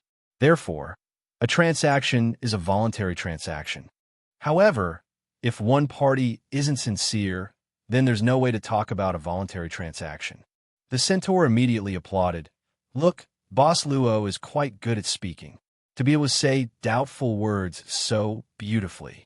That's good. Young people shouldn't do things based on subjective feelings. Luo Nan directly retorted back. If it wasn't for my subjective feelings, why would I rush over for half an hour to negotiate with you over an old-fashioned notebook that may have already been photocopied by you several dozen times? Aside from its value as a memento, it doesn't have any other meaning. The horned demon revealed an exaggerated smile, but Luo Nan didn't wait for him to follow up. He stared at him and said, "We are all on the mental side. We're all psychics. If we throw away our subjective impressions and intuition, what is left?" These words finally warped the horned demon's smiling face. His long and narrow eyes widened a bit as he stared at Luo Nan. "It looks like we need to revise our impressions of each other, and also our bargaining chips." Luo Nan pursed his lips and watched the performance of the horned demon with cold eyes. It was just as he had said to the horned demon. A psychic basically relied on their subjective intuition when looking at people. Impressions were very important, and the horned demon's performance from the beginning until now made it very hard for Luo Nan to face him with the attitude of an equal trader. The horned demon really didn't walk this path. He widened his smile once more, and a strange voice came out from his throat. "Hua, I really don't like the look in your eyes right now. The reason why I'm still able to maintain my communication with you is because my thirst for honor points is even stronger. Also, you need to maintain your respect for your seniors, kid. Otherwise, you will very likely regret your impulsive attitude." "I'll pay attention." Luo Nan responded indifferently. "TSK, it looks like you guys have some misunderstandings about me being low-key before. Okay, after all, I've cautiously suppressed some of the details of the goods since I haven't seen the owner before. But now is the time to change your opinions." Dang, dang, dang, dang. A new picture replaced the horned demon's face in the projection area, along with the background music. The most eye-catching position in the picture was still the old-fashioned notebook that Luo Nan had seen before. But compared to the monotonous background of the earlier picture, this picture was really messy. But it was this messy mess that attracted all of Luo Nan's attention. This was because he saw the notebook, a large number of old-fashioned notebook pages. They were piled together in a messy manner. There were already ruined wooden shelves and debris of earth and stone on top of them. Looking at the remaining parts, it should have been a bookshelf before. It collapsed due to decay or some other external force. The notebooks placed on top of it fell down one by one. Some of them rolled and spread out. Some of them were stacked on top of each other. Some of them were submerged in the earth and stone. Some of them had already rotted under the damp environment. The handwriting was deformed. Luo Nan didn't know if he had unearthed these things from the details or if it was an uncontrollable imagination in his mind. It was just like the surging tide of emotions in his heart that were nearly out of control. All of these stimulated a part of his physiological instincts. His eyes were moist and hot, and his fingertips were faintly trembling. Yes, yes, yes. That's the look in your eyes. I like your reaction. A filial child. A student who made mistakes. A gambler who lost his capital. The image of the horned demon reappeared. It was like an aria with an undulating tone. It was like the sharp laughter of a devil. It reverberated back and forth in the space presented by the picture. This is my sincerity and bargaining chip. Thinking back to when I first discovered them, I was so tired that my back ached from organizing them. I felt like I had lost 10 years of my life. Boss Luo, do you understand now how sincere the price of 1,000 points was? But the problem is that a man's dignity needs to be vigorously protected. So I don't just mind the wrong position of your beautiful secretary. I also mind the attitude you had when speaking to me just now. I need mental compensation. Yes, which I multiply it by next. Horned demon, don't go too far. Octopus hated that he couldn't reach out and drag the horned demon out from the projection area. The horned demon spread out his hands and faced Luo, Nan, and Octopus stares with a warped and ostentatious smile. I said that you will regret it. This is because you're unable to refuse my bargaining chip and trump card. Then 4 times. The horned demon held his belly in laughter when he saw Octopus' face suddenly change color. Relax. Relax. For the sake of our fellow Sia City branch companions, I will take care of your actual purchasing ability. I'm talking about 4 times the minimum of 1,000 points. 4,000 points. Octopus no longer dared to speak at this time. The horned demon began to perform like a stage play. You can think that I'm opening my mouth like a lion. You can also bargain as you please, and I will adjust the price at any time according to your performance. It's possible to increase it again, but please pay attention. Right now, I need to emphasize the main point. This is because I have a request that cannot be refused. He drew a circle in the air. Only a second later did Luo Nan realize that it was the sign of a clock's hand turning a full circle. This transaction needs to be completed within 12 hours. 12 hours? That's right. I know that there are too many capable people by Boss Luo's side. And the 2 photos I showed you and the conversation I'm having with you right now have already exposed a lot of information. If I give you the time to deduce, I'm not sure if I can still protect the benefits I deserve. The horned demon put on a calm demeanor with great difficulty, but he was narcissistic in the next second. And I'm a sentimental person. If you really bring out old man you and let him argue with me, maybe I'll become soft-hearted and agree to lower the price. I'm also taking a risk, okay? So, 12 hours? And this is calculated from the time I came into contact with Octopus. That's right. Our negotiation time is also counted. You can negotiate with me for up to 11 hours. Whether or not you have time to pick up the goods is another question. Wait, there's more. The horned demon raised a finger before Luo Nan could respond. In order to see your sincerity, I need a down payment. A 50% down payment. It's 1,000 points as the base. Give me 500 points first. I know you can take it out. And we are all companions of the Sia City branch. It's especially convenient to transfer money. Octopus was stimulated by the word companions to the point of going crazy. He gritted his teeth and growled, "You're not talking about business. You're kidnapping. Is there a difference?" The horned demon curled his lips and wagged his finger. Resource monopoly, patent monopoly, market monopoly. Which model isn't kidnapping? Capital can do it, but the horned demon, can't do it? Oh, speaking of kidnapping, maybe I can go a bit further. For example, like this. The horned demon snapped his fingers. The ruined bookshelf that appeared in the projection area suddenly burst into flames. All the images were distorted in the fire. Just as Boss Luo just reminded me, the true value of these notes can be reflected perfectly in the photocopies. As for the commemorative value, if we can't do business with each other, what's the use of keeping them? The horned demon's long and narrow eyes reflected the light of the fire and the color of blood. How about we make a bet? If this business fails, what will I do? When the time comes, it won't be these pictures with special effects. I will bring out even more efficient results for you to enjoy. Damn, I feel like I'm a villain when I talk like this. Then let's end this quickly. Your answer, kid. Luo Nan felt his ears buzzing after listening to too many of the horned demon's lines. His mind was a bit dizzy. He didn't pay attention to the threats in the horned demon's long speech. He didn't pay attention to the self-entertainment. He just confirmed with the horned demon according to his own understanding. You enter my grandfather's wilderness laboratory. The horned demon was slightly stunned. He chuckled, the standard answer. The surprise level isn't high enough, but most things in the world are like this. You can completely. Luo Nan interrupted him. There's still people there, right? The horned demon blinked and then said, You want to pry information from my mouth and get the coordinates? Chapter 730. Oh, From what you're saying, you want to proceed with the next transaction? Faced with Luo Nan's inquiry, the horned demon first grinned. Then he displayed exaggerated emotions and sympathy. I understand your mood, Boss Luo, but I must tell you sincerely that this is truly valuable information. Moreover, it is still in the process of rapidly increasing in value. And the most crucial factor in the increase in value is you. The more famous you are, the higher your status is, and the value of this clue will increase correspondingly. So much so that you, Boss Luo, who perfectly created this trend, can't afford this price. The evil capitalistic society is just this shameless. Actually, quite a few people have already offered a price for it. I'm currently deliberating. That's right.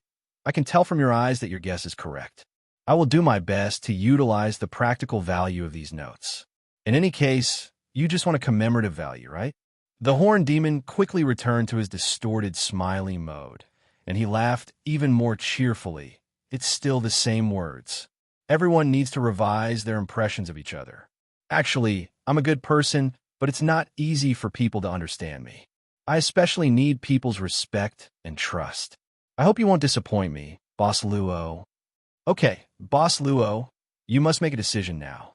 Decide whether or not you want to continue this delightful transaction. If you agree, then send the deposit to my account first. Let me hear a ding. Then we'll have plenty of time to decide on the subsequent price and the location of the next transaction. Oh, I still need to remind you out of good intentions. You can see that I'm in the wilderness right now, and transportation isn't very convenient. You need to take this into consideration as well. Looking at it this way, the deadline of 12 hours really isn't that generous. Sweat had already appeared on Octopus's forehead in the office. At this time, a message from the psychic wave network cut in.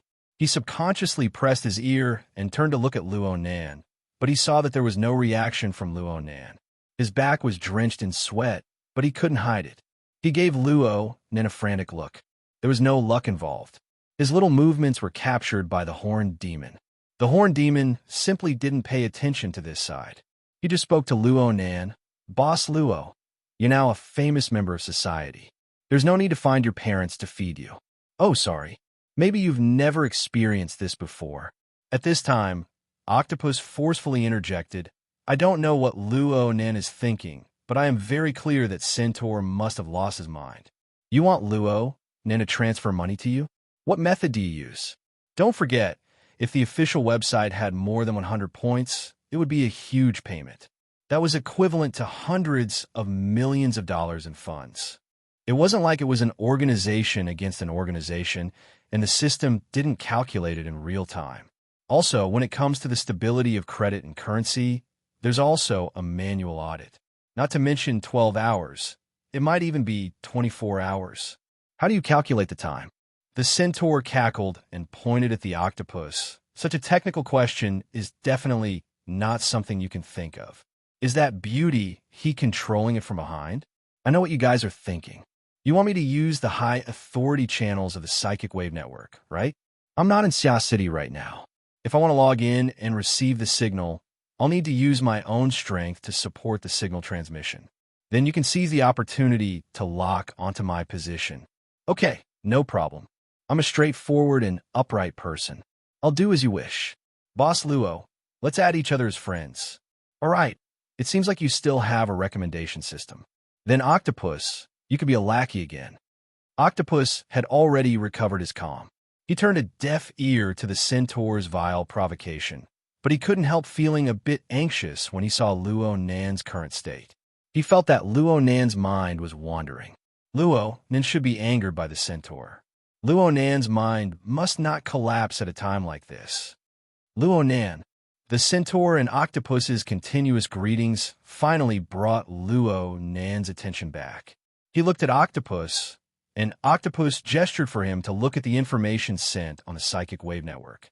A new mission channel was established on the Psychic Wave Network. For now, there were only Luo Nan, Octopus, and He Yuan. Octopus had already sent many messages. The last message was, delay him for a bit more time. He will certainly defend against the Psychic Wave Network, but he can't defend against the sun and the weather outside. We can guess his latitude and longitude and lock onto his position. Let this deal go to hell. Luo Nan was expressionless as he left a message in the mission channel. It's fake. That's fake. Yuan's message was practically synchronized with Luo Nan's. Octopus didn't react for a time. What? The scene presented to us by the centaur is fake. Yuan explained further. Although the angle of the sun's altitude and the progress of the natural light shift are very realistic, if we calculate the latitude and longitude, it should be the Chang'an Lake area in the middle of the old continent in the northern hemisphere. The relevant areas are all bodies of water that have been severely polluted by radiation. It's impossible for a large area of the red earth wasteland to exist. Therefore, we can basically confirm that the centaur should be in a highly simulated virtual setting. Holy crap! Octopus's mind nearly collapsed again. Fortunately, his mind was still clear. Then let's go check the deal of renting the virtual setting.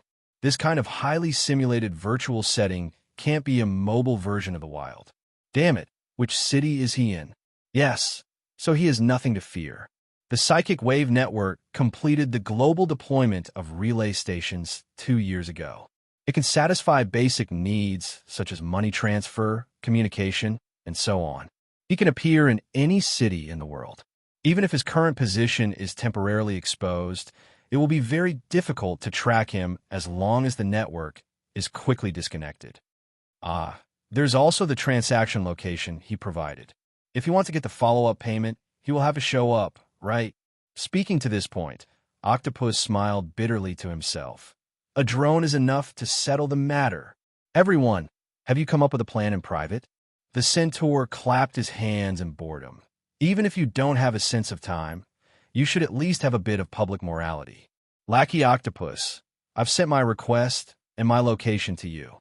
Octopus gritted his teeth and transferred the damned friend request to Luo Nan. Almost at the same time, Wayne reported the location of the centaur, whose city, Relay Station 4, F***CK. Octopus cursed once again. The centaur really chose a good place. Whose city? Luo Nan still had an impression of this city in his mind. This was the hometown of Red Fox, who taught him the urban stealth technique. In the early years, Red Fox and a group of friends had offended a certain secret order there. But due to the inaction of headquarters and the local branch, the other party wantonly retaliated. Red Fox was barely able to escape and escaped to Xia City. It was because of this that the relationship between the two branches was terrible, even though Hu City and Xia City were both part of the old continent and weren't too far from each other. There would naturally be obstacles if they wanted to borrow the resources there to conduct tracking. So when Octopus heard this result, he nearly gave up all hope. The centaur laughed even more happily. Okay, I'll start the countdown. Don't look at me like that. I'm saving time for you guys. 1/6 of the 12 hours have already passed. Do you understand how time flies? Luo Nan's facial expression was still lacking in admiration. He just pulled up a satellite map of Hu City from the internet and asked Wayne, which district is Relay Station 4 in? In the end, the centaur didn't know about the conversation in the dedicated mission channel. He had the absolute advantage and was wantonly releasing a scent that made people unhappy. He stared at Luo Nan and laughed so hard that his entire face was shaking. You have 10 seconds to make a decision. Decide if this transaction or kidnapping has any value in continuing to exist. Let's not talk nonsense. Let's count down the time I spend talking. I'll start counting down from 5. I always have a great sense of time. 3, 2, 1. Ding dong. The centaur's movements froze. After a bit of confirmation, he waved his arms and shouted without concealment, yes, to a pleasant cooperation. Luo Nan still lacked an intuitive feeling toward the transfer of 500 million worth of assets. His eyelids didn't even twitch. He just moved his lips and watched the centaur celebrating wantonly. He spoke softly. I hope so. Yuan's reply appeared in the mission channel at this time. Jinyao District, Pill Apprentice Street, 452, Skyscraper Box Station. The signal covers an area of 50 square kilometers. Luo Nan's gaze shifted from this reply to the satellite map. Using it as a scale ruler, the soul cloak that covered the surface of the Earth's 510 million square kilometers, shook slightly in the relevant area. It was like a sunken vortex or like a droplet of dew. The images of all living beings within a range of nearly 100 square kilometers and their corresponding auras were projected layer by layer in a warped pattern. The first wave was just a smoke-like silhouette, but soon, the aura of an ability user was naturally exposed within the smoke-like aura of a normal person. At the same time, Luo Nan's mental sensing network borrowed water molecules to condense into a thin mist. It was like a divine eye that covered the void. It received rays of light from the material world and carried out a panoramic restoration. This restoration was in no way inferior to a high degree of realism virtual setting. It was so much so that Luo Nan seemed to have completed a Riven-style jump. He arrived on the bustling streets of Huqing City. The Lake District, Jinyao District, Pill Apprentice Street 466 was a film and television special effects production base side by side with the tall building where the relay station was located. It was currently the peak time for people to get off work at noon. A dense stream of people and vehicles exited the base. Luo Nan was like an incorporeal specter. He moved in the opposite direction of the stream of people. He brushed past the people who were completely unaware of him and focused his cold and clear consciousness on a certain film studio within the base. Inside, the horned demons were still smeared with props of red clay. They were wantonly celebrating under the virtual daylight. The projection in Xia City's office and the real person in the film studio in Huqing were merging into one within Luo Nan's consciousness. They were determined to be the anchor points for the interference of power. Now select the node to insert from the countdown. Luo Nan had a strong desire to end this terrible transaction in advance. He began to carry out the final plan of action. Right at this moment, his heart suddenly skipped a beat. In the area where his consciousness was entrenched, someone cut in without warning and brushed past him. It was a middle-aged man. His figure was lean, his hair was sparse, and his face was full of tendons. Even though his face was expressionless, there were clear traces of gullies on his cheeks. He gave off a grave and stern feeling.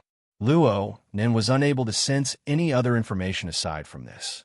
There was clearly someone there, but on the mental plane, there was a heart-palpitating emptiness. Chapter 731. Since they brushed past each other, they were walking toward each other. In other words, this gentleman, who was observing the empty space on the mental plane, was walking out of the special effects production base. Was he an employee here? What a joke. Luo Nan recognized this person at first glance. Luo Yuan. He had once built a mutant lair in the center of Xia City. He had infiltrated the Shangding building to assassinate President Ouyang. At the same time, he had used the inconceivable planar crossbow to nearly kill Luo Nan. Although this series of actions ended in failure, it did not harm this person's strength. This was a terrifying extraordinary. This was the only person that Luo Nan's invincible mental senses were unable to capture and monitor. Just like in Xia City, Luo Nan's mental sense network was unable to capture this person's trajectory in advance. Luo Nan suspected that Luo Yuan's body was the same as in Xia City. It was a rapidly proliferating empty shell of a clone body. It simply did not form an imprint on a mental plane. But no matter what form or state Luo Yuan existed in, he appeared in this area at this time. It was almost certain that he had a direct and close relationship with the Horned Demon, with his grandfather's notebook, and with this kidnapping and blackmailing incident. Was he an accomplice of the Horned Demon? Yes, wasn't using the word accomplice too highly of the Horned Demon. Luo Yuan's pace was steady and fast. Since he did not discover Luo Nan's focus, he followed his own rhythm and quickly walked out of the studio building. He boarded a black flying car that had been waiting at the entrance for a long time. The flying car immediately started and soon drove out of the base. It merged into the congested traffic of Hu City. Meanwhile, in Xia City, Ru A1, who had just finished school, was as lonely as usual. She walked alone on campus, taking the opportunity to break away from everyone's line of sight. She turned into an uninhabited, secluded location and sent a signal to Luo Nan that everything was ready. The anchor point of Luo Nan's consciousness had long since locked onto the dancing horned demon in the studio. The horned demon was high in his performance. He was completely unaware of the subtle changes in the surrounding environment. He could not imagine that the silent Luo Nan, who was still enduring his extortion demands in the projection, had already arrived close to him. Luo Nan was gesticulating on how to stab. Luo Nan was 99% certain that he would be able to stab through the horned demon's annoying mouth in the next second. He would be able to kill all possibilities of the horned demon calling for help. The problem was that this thought had no effect on reality.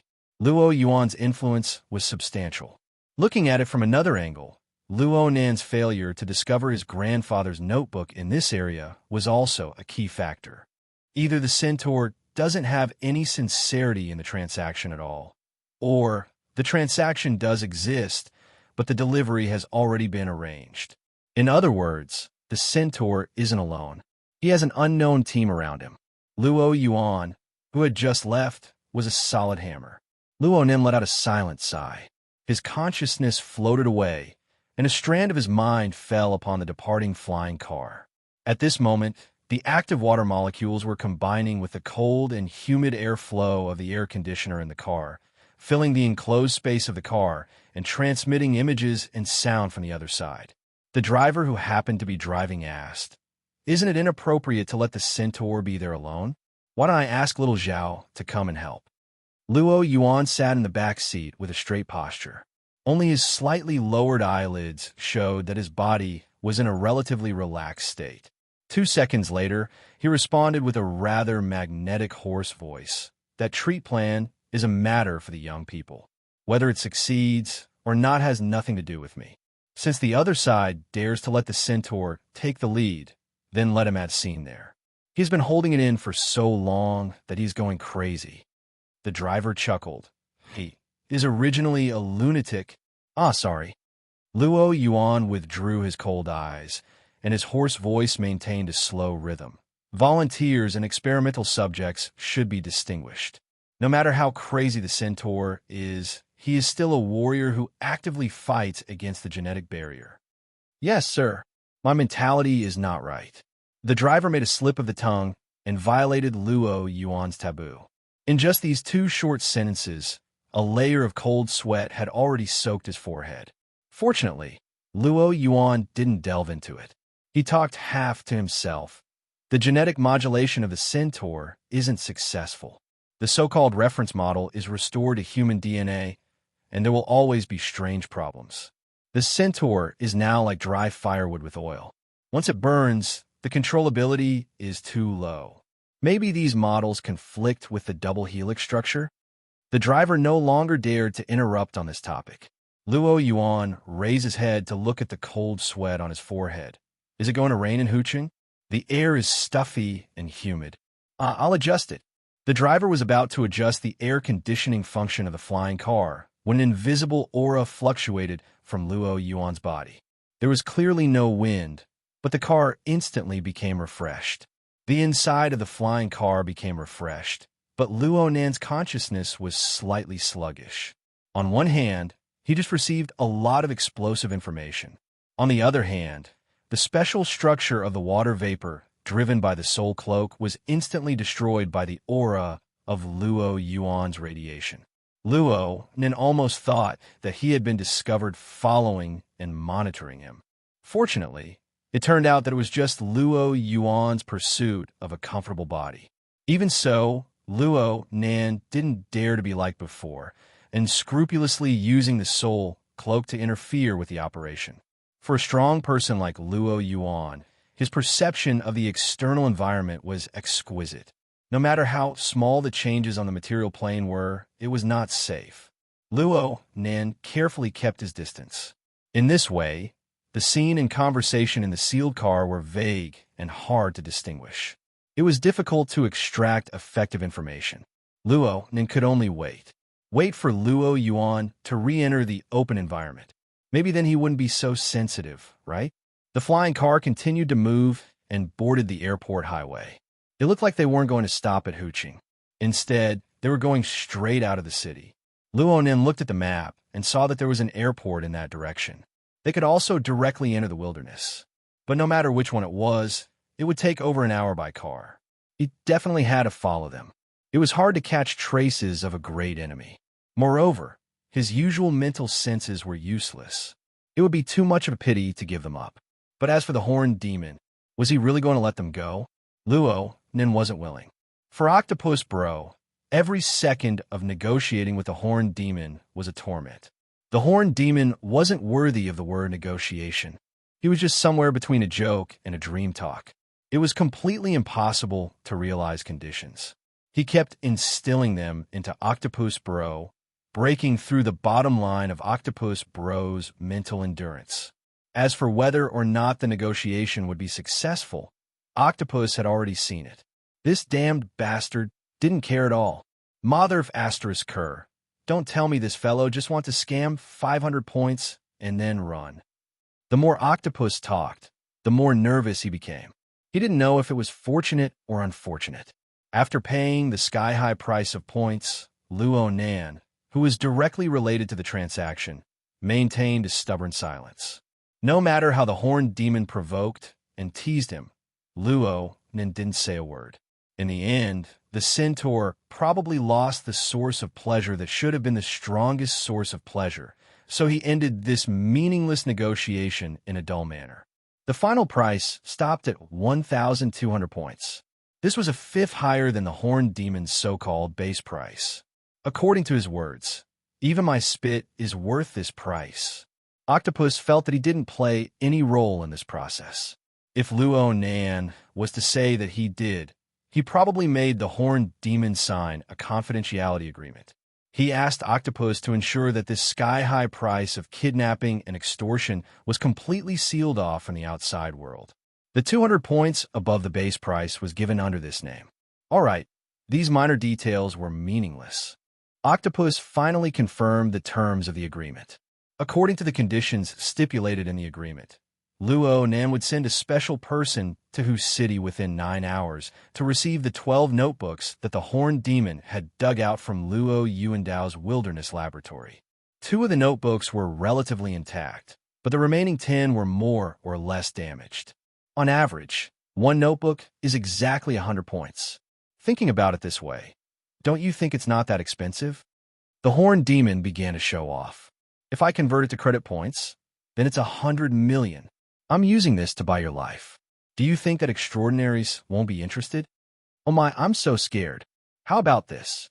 As a bonus for the deal and to mend our relationship, I will provide you with a copy of the excavation site. We already have our notebooks. What's the use of having a copy? Octopus began to curse. If he didn't do this, he wouldn't be able to vent the resentment in his heart. The horned demon laughed heartily. Octopus, your brain capacity has probably shrunk from taking drugs.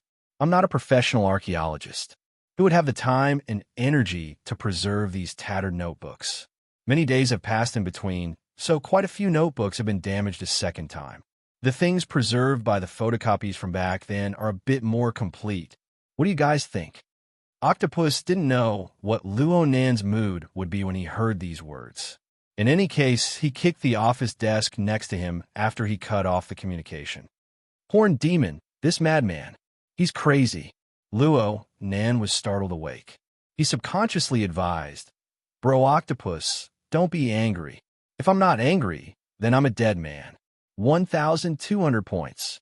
Deducting your savings, there should be a difference of nearly 600 points, right? According to your current credit limit.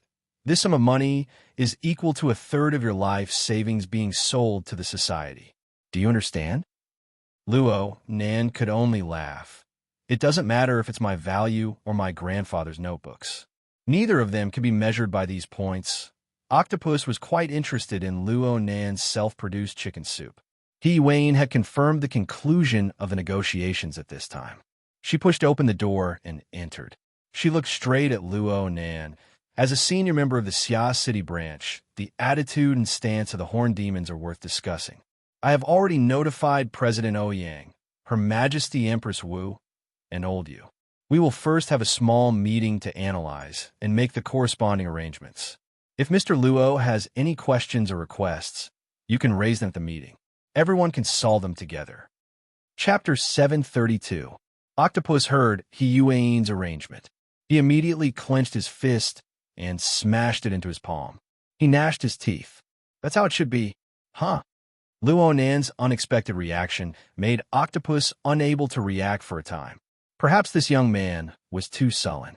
Did he want to run to a corner and lick his wounds? Well, speaking of which, no matter how vile the situation was, this was the first time Octopus saw Luo Nan this passive, without the ability to fight back. Sure enough, Luo Nan's emotional weakness was grasped. He was far more fragile than usual. Nanster, you need to be steady at this time. Didn't they say that winning first isn't winning? In the end, it all depends on who laughs in the end. Octopus felt that there was still room for redemption. Hiyuain's meaning was that the three heavyweights of Xia City should hold a meeting to discuss how to deal with the consequences of Horn Demon's actions. In a certain sense, this was tantamount to endorsing and supporting Luo Nan. With Luo Nan's current status, this was obviously worth it. From another perspective, it was because Horn Demon, a genius who grew up in Xia City and was personally taught by President Ouyang and Old Yu, had displayed a terrible stance. It was no different from betrayal. Speaking of which, he had fled into the wilderness in a sorry state because of his bet with Her Majesty Empress Wu. Octopus was sighing when he heard Luo Nan say, Horn Demon's attitude is very suspicious. I need to ponder it a bit, but I'm not too familiar with this person. I won't be able to raise any problems, even if I go. In any case, Brother Octopus was involved from start to finish. Some things could be relayed by him. Hey, there's one more thing. It's more important to me. Luo Nan's gaze turned to Hiyuain. Horn Demon said that I can't afford the transaction. Hiyuain understood. Mr. Luo Yuandao's wilderness laboratory. Yes, I heard my aunt say that when grandfather was in the wilderness, he migrated with the tribe of vagrants. There were many laboratories of various sizes, but most of them were abandoned. The ones that survived were all seized by the Scientific Research Ethics Committee and resold to various wilderness research institutes. If there really is a laboratory that survived and buried notes or other clues in the ruins, I really want to know. Luo Nan rambled on, but he finally understood what he meant. Hiyuain nodded. I will send people to investigate. It won't be hard to investigate large sums of money and credit transactions related to Horn Demon. There will be results soon. Luo Nan gave a slight nod in thanks. Then he slowly walked out the door. Octopus still wanted to persuade her, but Hiyuain stopped him with a look. She only asked, Do you need me to arrange a car for you? No, I'm fine alone. Luo Nan walked through the ground floor area of the Shangding building. Most of the people he saw were members of the branch. Luo Nan might not remember many of them, but the vast majority of the people here had attended Luo Nan's classes. It was rare to see Luo Nan appear at the branch headquarters on normal days. They were surprised, and they greeted him warmly. For a moment, Teacher Luo, Professor Luo, Boss Luo, and all sorts of other titles rang out. From beginning to end, Luo Nan didn't say a word. His gaze didn't stray. He walked over quietly, almost indifferently. He had an appearance of keeping strangers away from him. It was hard for the ability users, who were in close contact with him for the first time, to not be able to avoid cursing in their hearts. Those who were a bit more familiar with him found it a bit strange. Who provoked Boss Luo this time? Luo Nan maintained his state as he boarded the elevator. He chose the closest flying car landing platform. The elevator door closed, and the smooth steel plate reflected his figure, which was as straight as a statue. Coincidentally, there was no one else in the elevator other than him. Luo Nan stared fixedly at his reflection in the mirror. His face was stiff and cold, displaying a terrible mood. This was not fake. Anyone who encountered this sort of thing would be unable to suppress the rage in their hearts. However, the pupil of the mirror that connected with Luo Nan's gaze was calm and restrained to the point that Luo Nan himself felt astonished. The eyes were the windows to the soul. The soul hidden behind this window seemed to have been waiting for this scene to happen. He had been waiting for it for a long time. Luo Nan extended his hand, and his fingertips streaked across the steel plate. He subconsciously wanted to restore the scene in his heart, but he soon restrained himself. He just nodded at his reflection in the mirror. Your reaction is in accordance with normal logic. This included the words he had said to Octopus and Wayne, as well as the request he had made. This is the result that the person who planned the so-called treat plan wishes to see. But the ultimate goal of deliberately provoking you like this is certainly not just to make you unhappy. He wishes to use this sort of negative emotion to drive you to do certain things. He wishes to control your actions in a disguised way. What does he want you to do? Luo Nan conversed with his own reflection because he was the only one who understood the underlying logic hidden behind all appearances. What would the angered Luo Nan do under normal circumstances? Would he chase and kill the horned demon all over the world because of the notebook? No. It's impossible for the other side to know about the soul, cloak, and the global mental sensor network. Under the other side's logic, you will be angry and irritable when faced with such a situation, but you will be powerless. Oh, maybe the person who planned this doesn't want you to lose your rationality. Because the actions of a person who has lost his rationality are hard to grasp. He can't be called a guest, but an enemy. The other side will most likely control the heat. Because of this, the Horned Demon's opening of the transaction was admittedly a crazy act to vent his malicious emotions. It was clear that he wanted to blackmail people. However, the notebook that was the transaction item was not in his hands at all. It was impossible for him to do something even crazier, even if he wanted to. The roles of the negotiator and the delivery person were separated. This could be considered a type of risk control. Therefore, there shouldn't be any problems with his grandfather's notebook. The elevator went up to the middle section of the building. The elevator door opened, and someone came in. Luo Nan saw a youth wearing a school uniform standing straight in the middle of the elevator. Luo Nan stared straight ahead, and his lips were slightly moving. It was as if he was conversing with an incorporeal spirit. The scene was awkward for a time. This was only for the latecomers. Luo Nan had completely entered a state. He felt his mind grow clearer and clearer. His logic became clearer and clearer. He was like a student who had just stepped into an exam room and suddenly discovered that all the exam questions had been done before. Every single one of them seemed familiar. He walked onto the landing platform and boarded a flying bug car. He sat in the last row and casually chose a destination. He didn't stop thinking this entire time. They're fishing. Grandfather's notebook is just bait, not a hook. If there really is a hook, it should be the information that no one has the money to buy. I will bite the bait. It doesn't matter if I know that this is a trap or not. They will let me go to a place to be a guest. They will use a relatively natural method. Perhaps they want to cooperate with me? Therefore, the Horned Demon will be pushed out to be a target. They can use normal transactions as a cover. They can start from zero and establish a relationship. Luo Nan switched back and forth between addressing me. His mind wasn't chaotic at all. Right now, he already had a clear train of thought in his mind to solve the problem. He had a basic framework or paradigm. He looked at the problem in front of him and watched his opponents move. He was able to predict the corresponding point. All he needed to do was wait for reality to verify it. Luo Nan didn't have to wait too long. Wayne sent a message on the psychic wave network when the flying bug car took off and landed for the third time between the high-rise buildings. According to the agreement, the first 2 sets of notebook for verification have been received. That fast. You has an old friend in the Who City branch. He's trustworthy. He's not far away, so I asked him to take care of it. This is a live video, and so Luo Nan saw 2 notebooks with relatively obvious defects. The contact that you requested was wearing gloves. He carefully flipped through the pages that were already somewhat sticky. Luo Nan recognized with a glance that the clear and blurry handwriting on each page was the handwriting of his grandfather, Luo Yuandao. That's right. It's this. Luo Nan didn't just use video verification. His mental sensing network also followed the relevant location information and quickly locked onto the location. He did even more. In fact, the sensing network of Who City was simultaneously displaying information from multiple levels and multiple angles.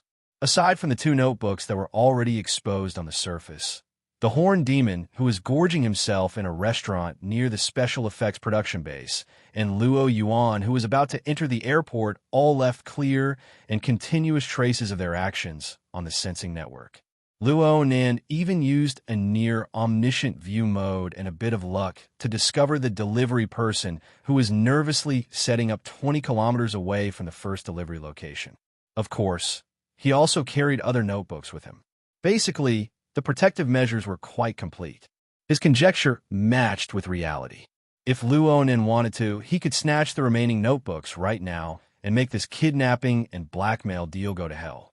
But Luo Nan didn't make any further moves, just like when he let the Horned Demon go. But this time, there was no fear or helplessness in his heart. What replaced it was a peculiar feeling of anticipation.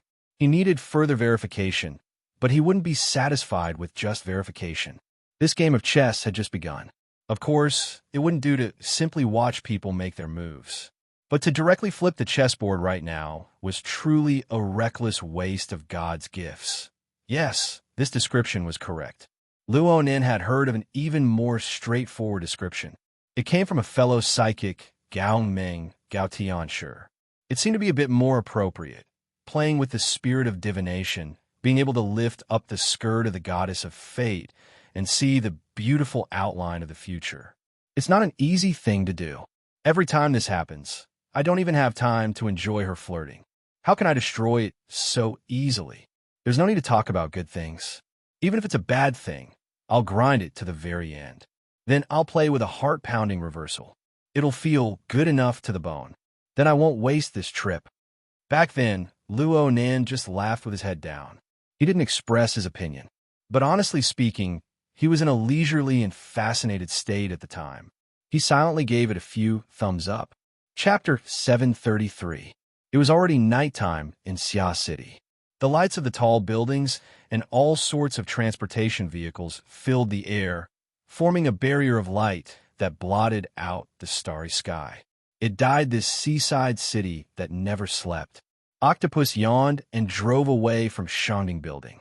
The second he got into the car, he set the car to autopilot mode. His whole body was almost curled up in the driver's seat, his upper and lower eyelids fighting back and forth. After an afternoon of meetings, he was physically and mentally exhausted. The most tragic thing was that he still had to work the night shift tonight. I heard that Luo Nan would be able to quit school soon. I'm so envious. I'm so busy that I'm dizzy. Octopus suddenly shuddered. Although Yuan would most likely inform Luo Nan of the conference spirit in time, this matter had arisen because of him. His good intentions had caused a disaster. Not only did he cause Luo Nan to lose a lot of money, his mood was also terrible. He couldn't just let it go. At the very least, his attitude had to be clear. He slapped his own face as he thought to this point. He forcefully pulled himself together and sent a communication request to Luo Nan. Nanster, where are you? Are you all right?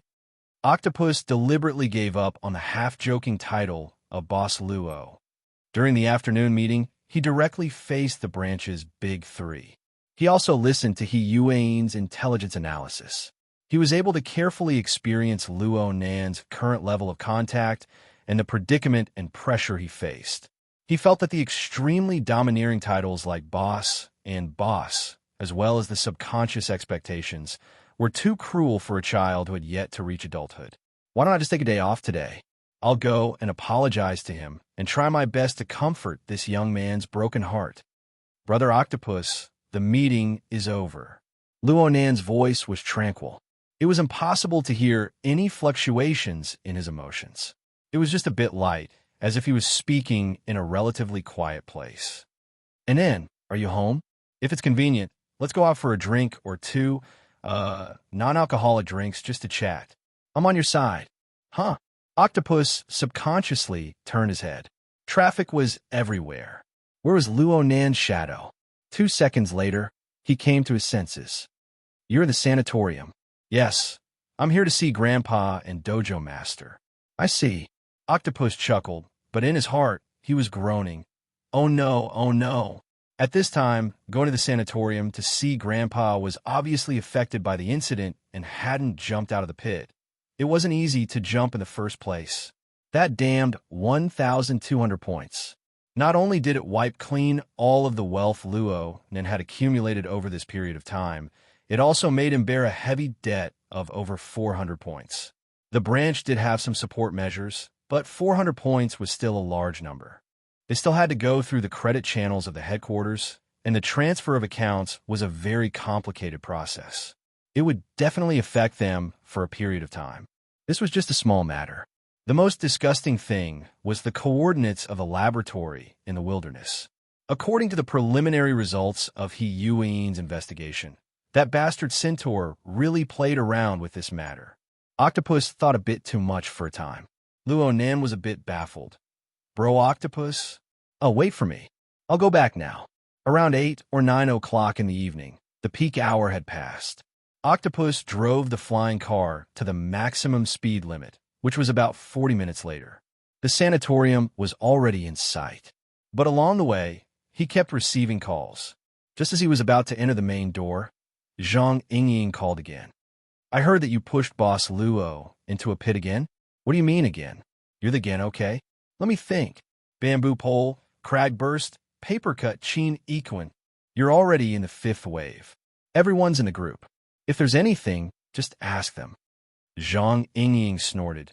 It's better to do less things that directly annoy Boss Luo. He's certainly unhappy right now, and I'm stuck with negative energy. We won't infect each other. It's fine to just ask you, the main culprit. She had to touch a sore spot. Unfortunately, Octopus didn't say anything. He could only laugh dryly and forcefully open up a second battlefield. Oh my, you're really considerate. It's just that you're not too quick. Speaking of which, you've been yelling half a year ago. How come you haven't made any substantial progress? Get lost. I'm being serious. Everyone was old friends, so Octopus wanted to find a topic to relieve his stress. He found a place to park his car while chatting with Zhang Yingying. Nanster isn't a straight man of steel. He's a science monk. His eyes light up when he sees beautiful girls when he goes out to play. Normally, you, Cat Eye's secretary, he, and that beautiful senior of his often hang around him. I even thought that he was enlightened a long time ago. Otherwise, would I have lost my mind after that appraisal the day before yesterday? You're bored. Zhang Yingying's tone was extremely annoyed. She had lost her usual sharp tongue. I'm worried for you guys. You're a bit better off. You have Her Majesty Empress Wu's protection. You normally do things quite openly. You're just tangled up with the progress of your supernatural powers. But look at Luo Nan. Octopus suddenly choked when he spoke up to this point. The layers of information and corresponding feelings that had poured into him all afternoon suddenly surged up and down. They were blocked in his throat, causing his voice to sink. Look at Luo Nan. His age, his ability, and his net worth. Let's not talk about the inner world. Even in normal society, who doesn't pick up a girlfriend, play games, go to a disco, take some drugs, drive a car, and waste their lives for a bit? They're afraid that they won't be able to spend enough. But he's good. Every step he takes is a pit. Every step he takes is a fucking pit. He's so young, yet he has a debt of 400 million in the blink of an eye. And this is the easiest to jump out of. Let's not talk about others. Just me alone would have a mental breakdown if I encountered something like this. He's only 16 years old this year. Where'd he go to vent his pressure? Over and over again, people really will go crazy. Zhang Yingying was silent for a few seconds. When she spoke again, her voice was a bit erratic. There's a personal document. Have you seen it yet? You're talking about the one that was all over the place some time ago. Leighton did? Octopus was considered an insider in the industry.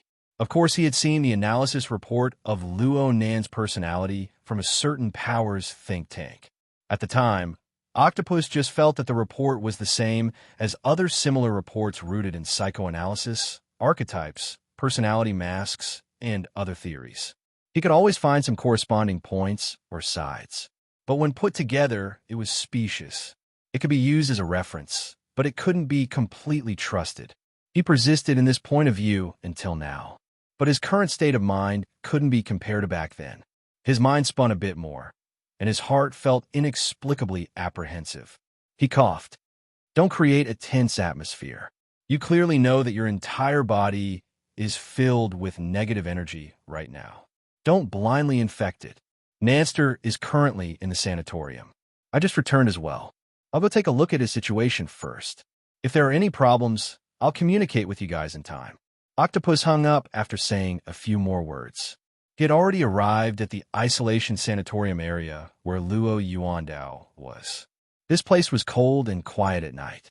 There was practically no one to be seen. But when Octopus turned to the corridor outside of Luo Yuandao's ward, he saw a silhouette outside the door from far away. The silhouette was facing the glossy wall, and the silhouette was stretching out his hand to draw something in the air. Octopus was stunned. Then he deliberately adopted a cheerful attitude. He called out from far away, "Hey, Nanster, you're facing the wall here?" "Yeah, my evil god was driven out by my grandfather. Jim Master played a great role in it. He's currently receiving a reward." Luonin laughed in response. His tone sounded very relaxed. "Really?" Octopus walked up to the front of the ward and looked through the observation window on the door. Sure enough, there were two patients, both of whom were emaciated to the point of being out of shape. They sat facing each other. The older man was talking with spittle flying everywhere, and the younger middle-aged man was listening attentively. The scene was quite harmonious. Jim Mastershio was actually able to go together with the old man. It's truly an anomaly. The old man's body and mood have taken a great turn for the better recently. Octopus intentionally or unintentionally brought up all good news. Luo Nim was indeed smiling. He maintained this smile for a long time. "Yeah, it's all thanks to Jim Master." "All right, bro Octopus. Do you have the latest news?" "I'm talking about the coordinates of the laboratory. Sister Yuane made a phone call just now. She didn't explain the matter too clearly. Is there trouble again?" Octopus originally wanted to completely block out these vexing matters, but Luo Nan's sensitivity and incisiveness made it a bit difficult for him to resist. He hesitated for a moment before saying, "There's no definite news yet. There's just a clue. Secretary, he probably believes that there's no conclusive evidence, so—" "What clue?" Luo Nin went straight to the point. It's the Horned Demon. He's been in contact with a few authoritative auction houses of the inner world recently. Apparently, the business he discussed is quite large. There's no concrete evidence for the specific situation or the exact next buyer." "Auction? Auction?" Luo Nin muttered to himself, repeating this word many times. His brows furrowed. He seemed to be pondering and distressed. "Oh no, there's no point in thinking about this right now." Octopus didn't want Luo Nin to waste his brain power on the grapevine. Just as he was advising Luo Nan, his ear vibrated. He Wayne was calling from the psychic wave network.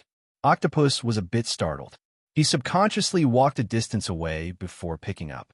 Before he could speak, He Wayne blasted him with a question. "Have you already arrived at the sanatorium?" "Yeah, I'm chatting with Nanster right now." Octopus instinctively felt that there was something wrong with He Wayne's attitude. What's his current state? What state? He's average. He's all right. What's wrong? Octopus wasn't too sure, and He Wayne's question made his heart flustered. He Wayne didn't say anything more. She immediately sent him a short video. It was clearly an image taken from the elevator surveillance cameras. Octopus only needed to sweep a glance before he couldn't tear his eyes away. Within the enclosed elevator car, a youth wearing a school uniform was raising his head and pointing forward. His lips were moving as he said something in all seriousness. He was either serious or smiling. It was clear that he was communicating with someone.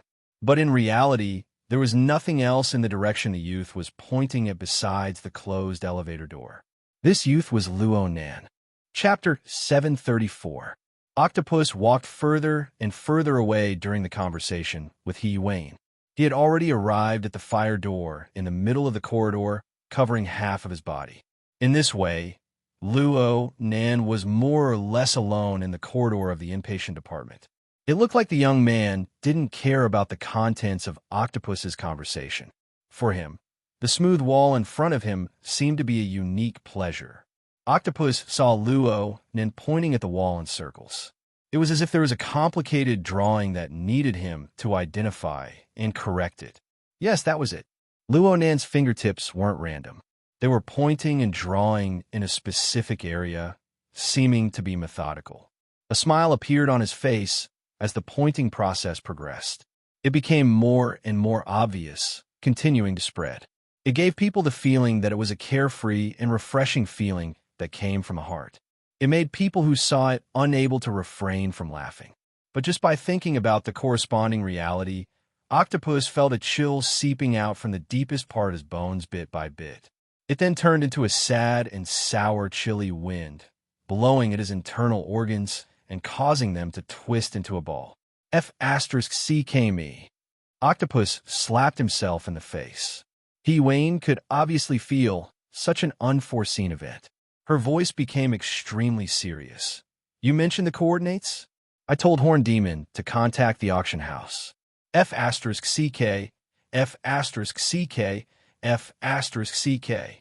For a time, Octopus didn't know what to do other than spitting out profanities at himself. What's his current state? Octopus gaped.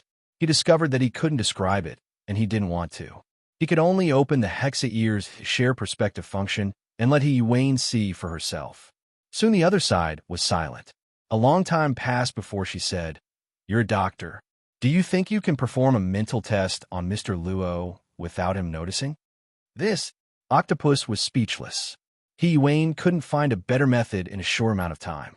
She could only say, I'll go consult Mr. Bai and notify President Ouyang and the others. You stay there and observe. The communication ended. Octopus stared blankly for a while before suddenly punching himself heavily in the chest. He was so vexed that he lost his sense of the changes in the outside world. He woke up with a start when someone called out to him. Dr. Zhang. Huh? Octopus turned his head in shock and saw a beautiful woman who was half a head taller than him. A refreshing denim jacket paired with a pair of trousers made of the same material was very handsome and neutral. It was enough to entertain most men and a considerable number of women. But right now, Octopus wasn't in the mood to appreciate this. He was surprised and a little flustered. This was because this tall beauty was none other than Luo Nan's older cousin, the female rock singer Emoya. It's okay. The corridor is too stuffy. Octopus really wanted to slap himself in the face again. She didn't have a problem with you, so you were just poking at my sore spot. Out of politeness, Emoya did not pursue the matter further. In the past few months, Dr. Zhang Yuliang had been in contact with the family quite a few times and had given her grandfather a lot of extra care. After a while, they had become very familiar with each other. If he was in a bad mood, he might have been dumped by his girlfriend. Why use concern to stab him in the back? And in comparison, Emoya was a bit more concerned about her cousin. Luo Nan is here too. What's he doing? Waving at the air. Idea. Let's start thinking about the painting. When he said this, Octopus almost couldn't control his emotions. His eyes and nose were dry, and he just wanted to find a secluded place to cry. Emoya gave him a couple of glances. Her eyes seemed to say, Are you kidding me? At this time, she finally felt that the atmosphere was a bit off.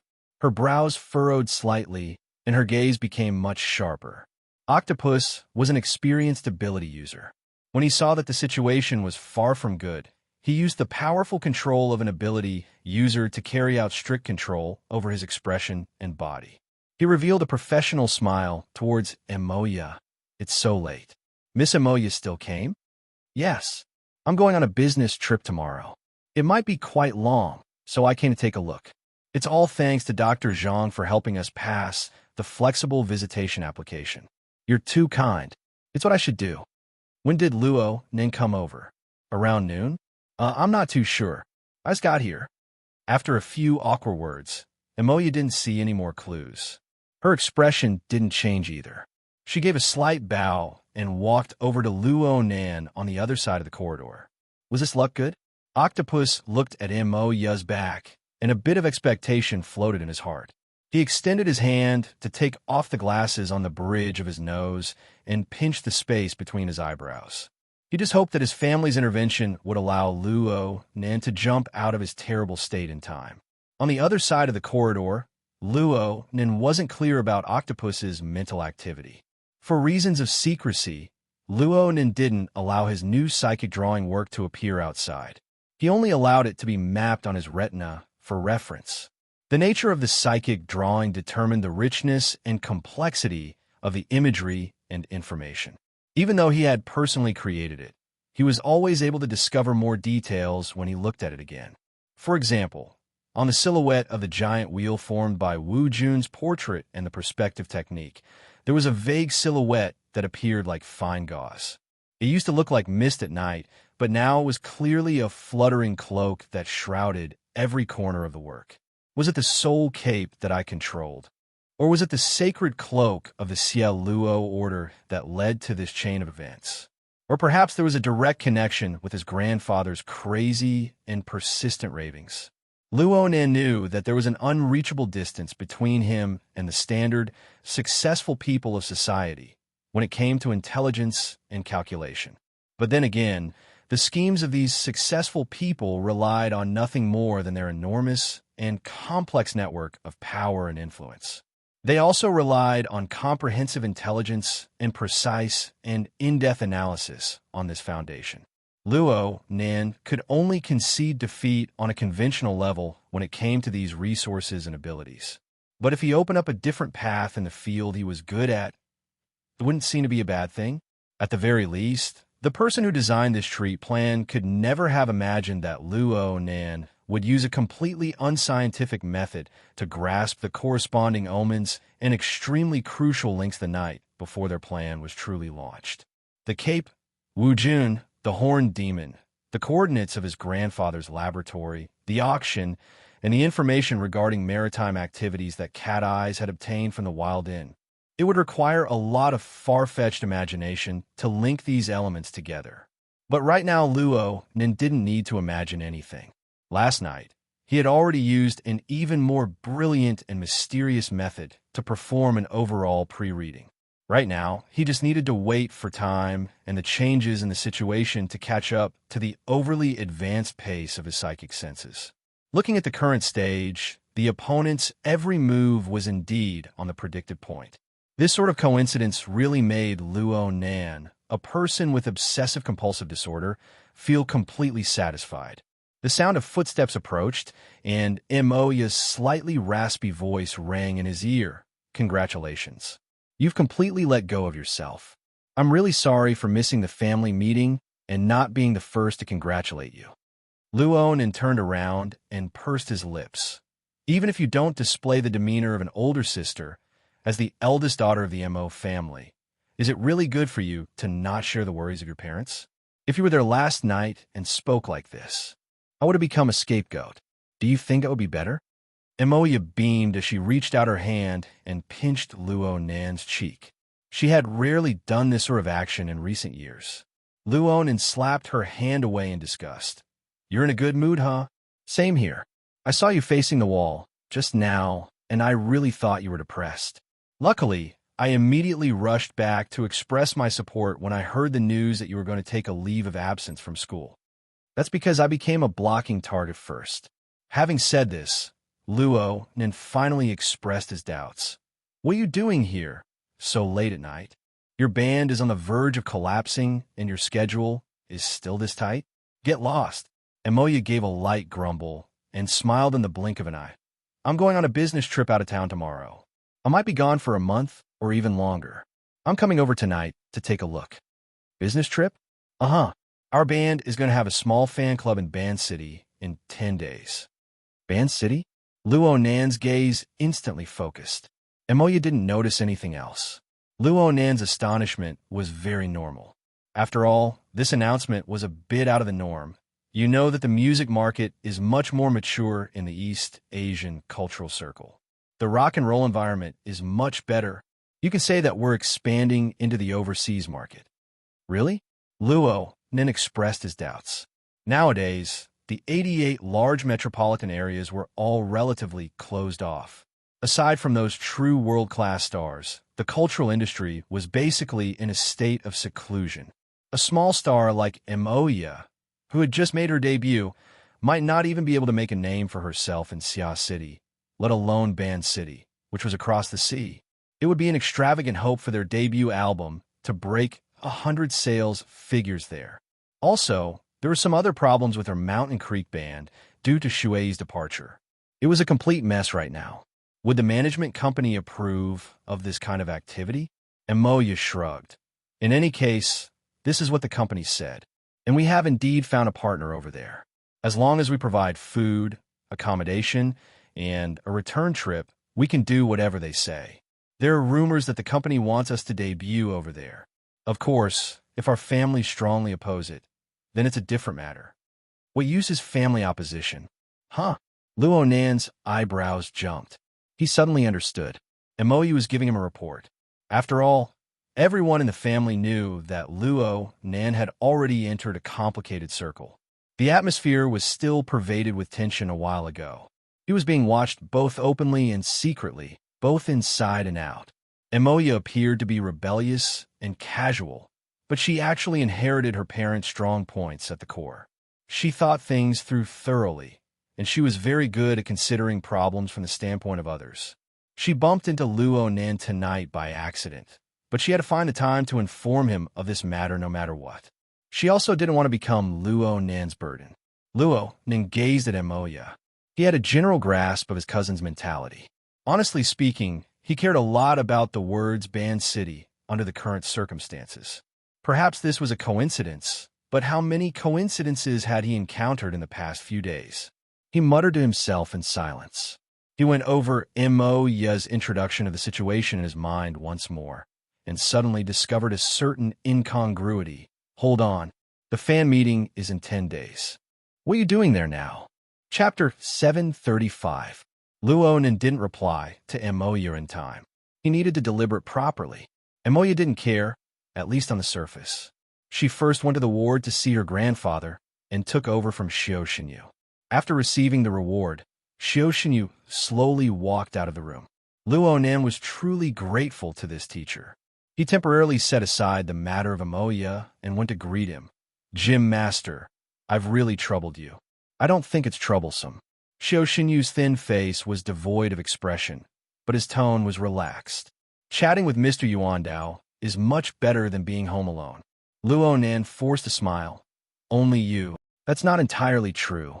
I can't say that Mr. Yuandao's mental state is very good, but as long as you grasp the core of his consistency, you will find many interesting things. There were a lot of things I've been thinking about, but I couldn't verify them. Even Mr. Yuandao didn't give a clear answer. It's good to be able to refer to it from a different angle. Xiao Xinyu's eyes moved slightly within his sunken eye sockets. He fixed his gaze on Luo Nan's face. You two are very similar in this aspect. Luo Nan took it as a compliment for the time being. Thank you, Gym Master. Octopus, who had caught up from behind, wailed in his heart. Don't be like him anymore, or I'll really have to hit my head against the wall to atone for my sins. Octopus was afraid that Xiao Xinyu would encourage Luo Nan to run wildly down the wrong path. So he braced himself and interjected. Gym Master Xiao came over this morning to accompany Mr. Luo. You have just recovered from a major illness. You can't be too exhausted. Luo Nan came to a realization. That's right. The Gym Master needs to recuperate. I'll head back right away. It's just a few steps anyways. Xiao Xinyu readily accepted Xiao Xinyu's advice. Luo Nan and Octopus followed by his side, preparing to send him to the elevator. As they walked, Xiao Xinyu was still talking about Luo Yuandao. Perhaps it was because he had interacted too much today, but he made a rare judgment. Unfortunately, you and Mr. Yuandao seem to have a conflict of logic. Mr. Yuandao is very sensitive and resistant to this, and refuses to communicate with you. Otherwise, you should be the one who understands him the most. Luo Nan believed it. I also have this feeling. Let's observe more and see if we can find a good entry point. Yes, I'll try drawing a portrait for Grandpa later. Portrait? Is that what you psychics call it? Yeah, pretty much. Octopus thought to himself. I've never heard of it.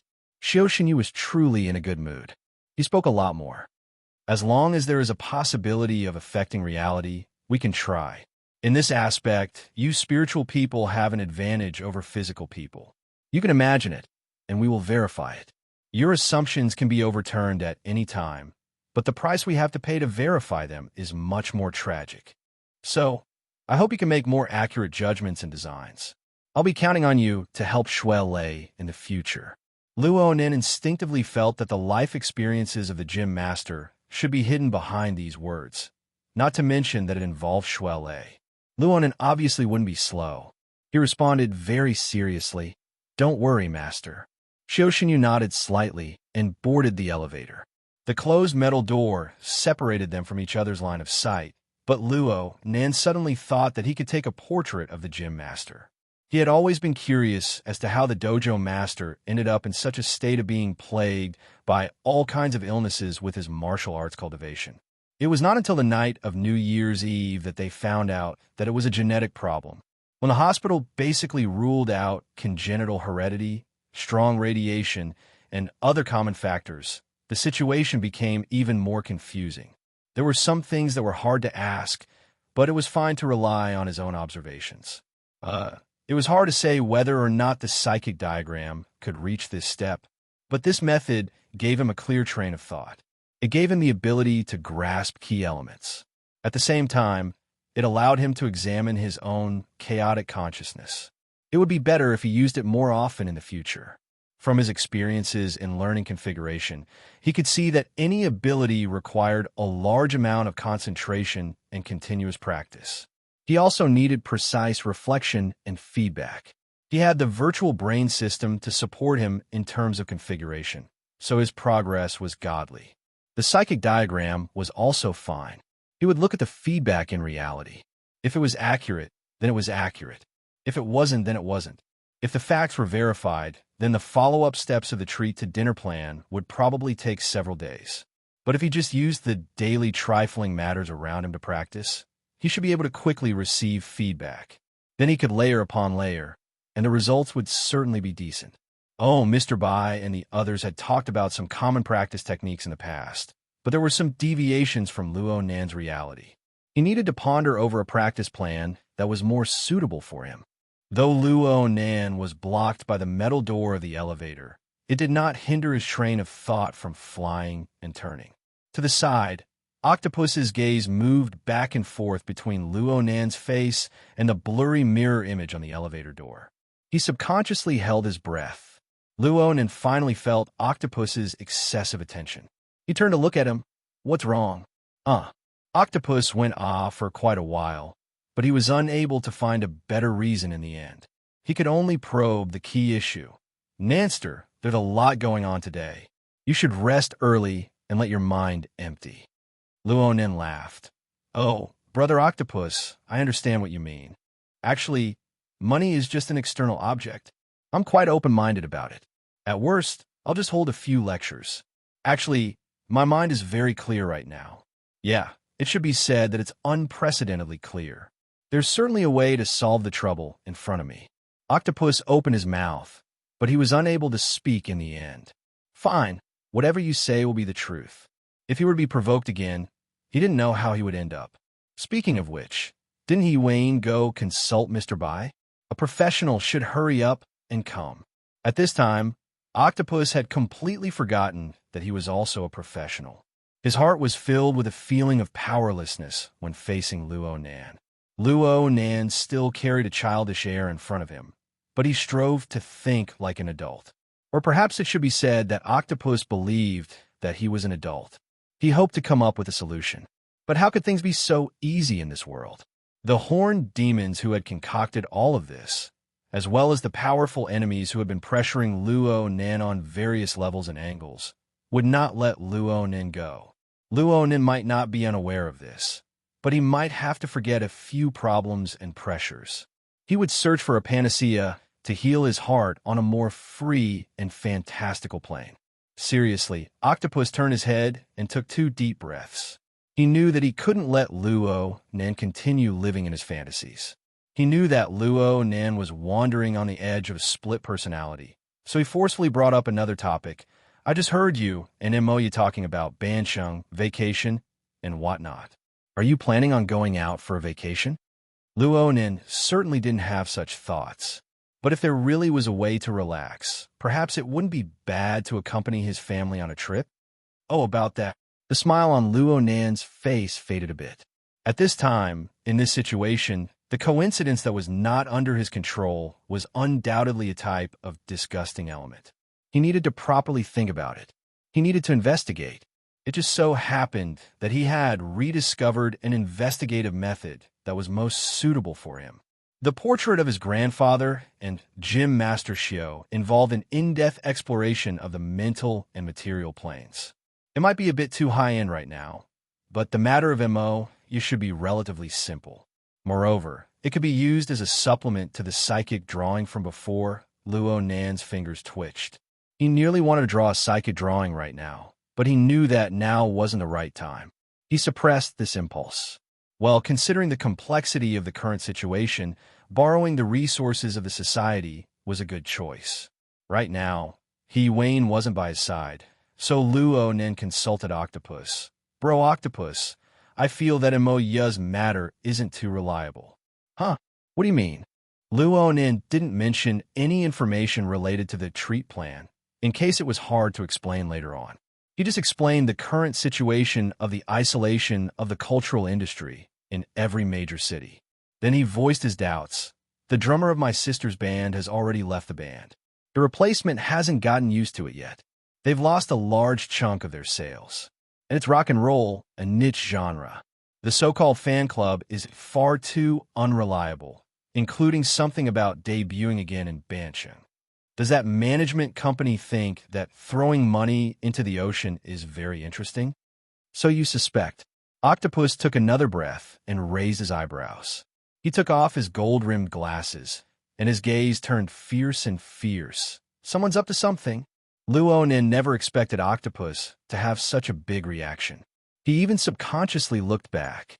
It's just a suspicion. After all, there are many things in the field of entertainment that involve throwing money and listening to the music. I just want to understand. If we exclude the normal business activities of the company, is it possible that there's someone in the background who's paying for it? Some other scheme? Does our society have connections in the entertainment circle? It would be best if we can inquire about it. Having said this, Luo Nen suddenly recalled that Mingtang culture, which Emoya belonged to, had the backing of the Castle Financial Group. And this financial group was actually the cornerstone of the Blood Flame Order's industry in the secular world. At the end of last year, the Blood Flame Order, headed by Lady Halder, had a conflict with a branch of the Control faction that had split off. This was because the Control faction had been operating in the military for many years, and they also had Tian Bang, a great killing machine. Lady Halder's branch was no match for them.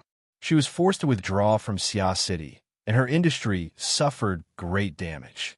There was a period of time when she wanted to sell off Mingtang Culture's subsidiary companies that had strong geographical restrictions. This was to avoid even greater losses. But later, in order to maintain the diversity of communication channels with Luo Nan, the plan to sell off the company was scrapped. This was what Lady Halder had personally told Luo Nan. Luo Nan didn't understand or care about how Lady Halder controlled her industry. He only knew that the Blood Flame Order still had a considerable amount of control over Mingtang culture. This was a very good entry point. Of course, Luo Nan wanted to know what kind of results the psychic diagram would show. On the other side, Octopus used his greatest strength to control his fingers. He stuffed his glasses into the pocket of his white coat to prevent them from shattering. He did his best to maintain a smile. Nanster, don't worry. We can't do anything outside of Xia City, but we're in our own territory. If some bastard wants to play dirty tricks, we'll let them understand what it means to be too late for regrets. Okay. Luo Nen felt that Brother Octopus was quite excited. He wanted to make a call after he finished speaking. He called his friends and dispatched them left and right. He was more attentive than his own cousin. Could it be that he was a fan of Emoya?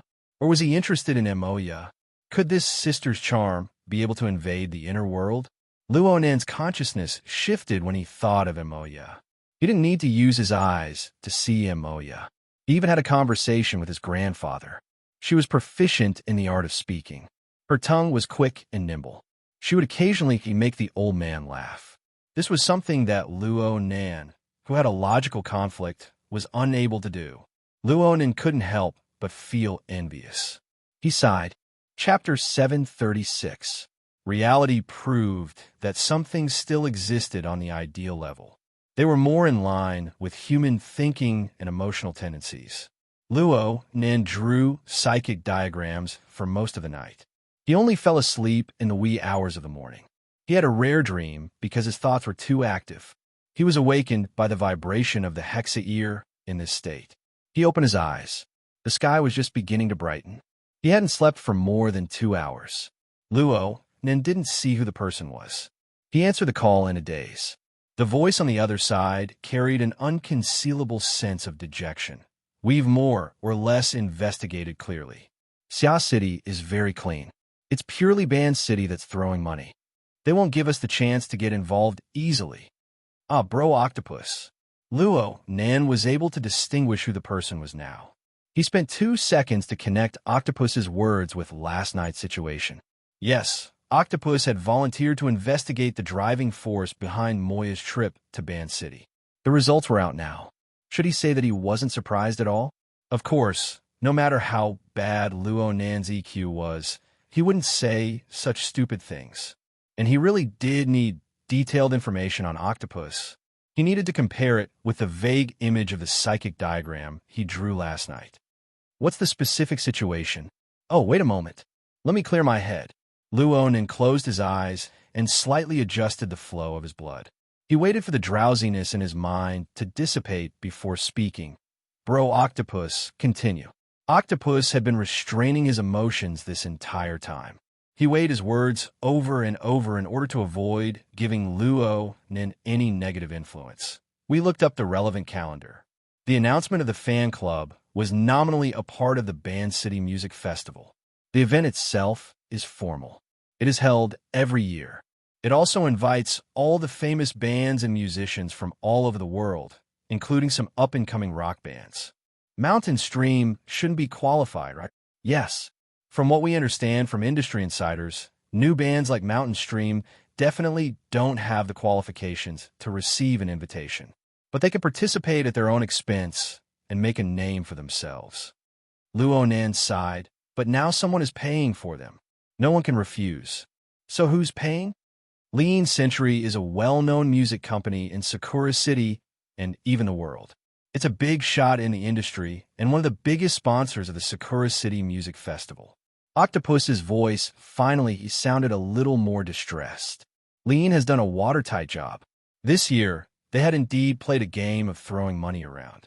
In addition to the industry bigwigs that they had invited every year, they had also appointed 3 new bands from each of the 88 metropolitan areas around the world to sponsor their trip to Bancheng for free. Completely corporate behavior through normal channels? Yes, that's the crux of the matter. Through the investigation of the flow of funds and the consultation of the people who handled it, we can basically confirm that Ming Tang culture, where Moya was from, only saw it as a pie falling from the sky. They went with the flow and were completely in a subordinate position. Luo Nan let out a sigh. I feel like I'm being overly sensitive. No. These are extraordinary times. We can't be too careful.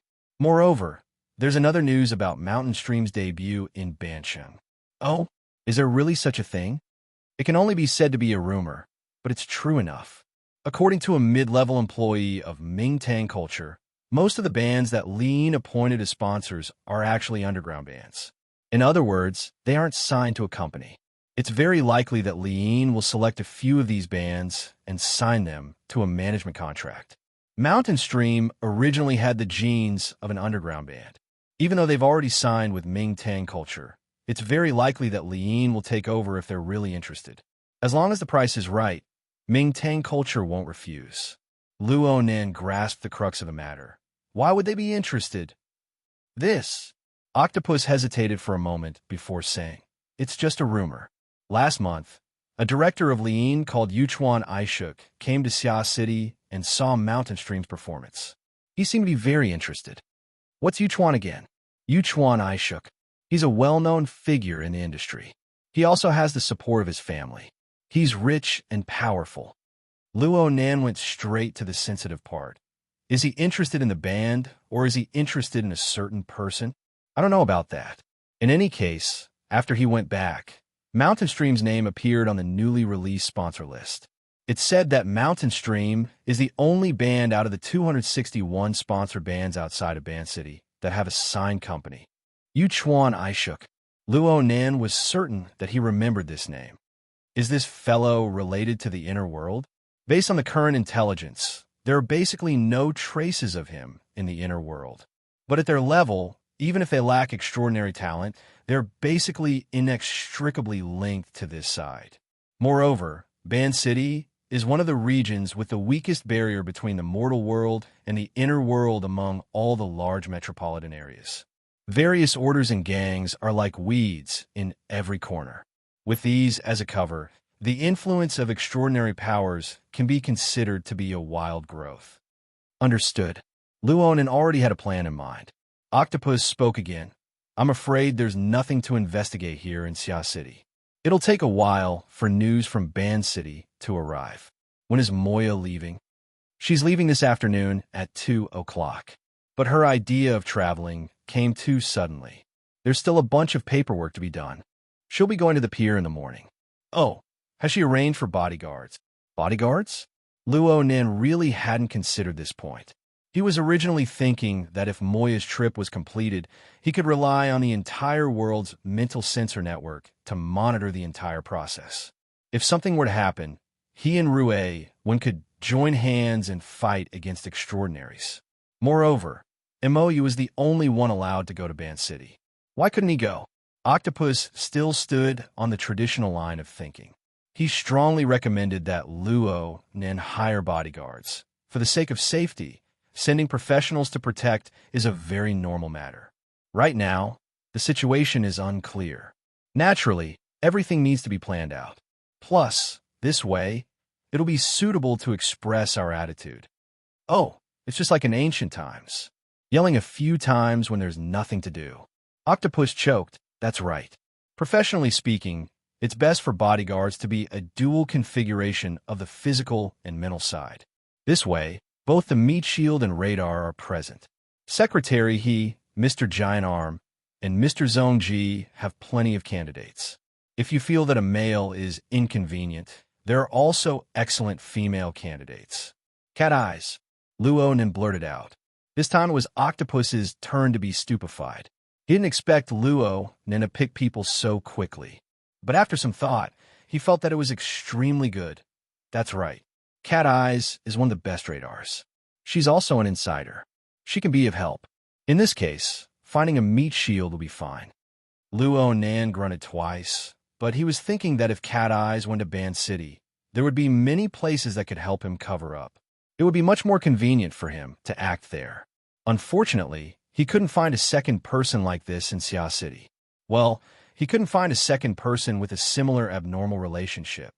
Cat Eyes is such a lazy fellow. You'll need to personally tell her about this. Octopus's voice was a bit erratic. Luo Nan responded logically. Oh, that's natural. Then let's count Cat Eyes as one. I'll go contact Secretary He and the others. I'll compile a list of names for you to decide by noon. All right, 2 people is just a basic configuration.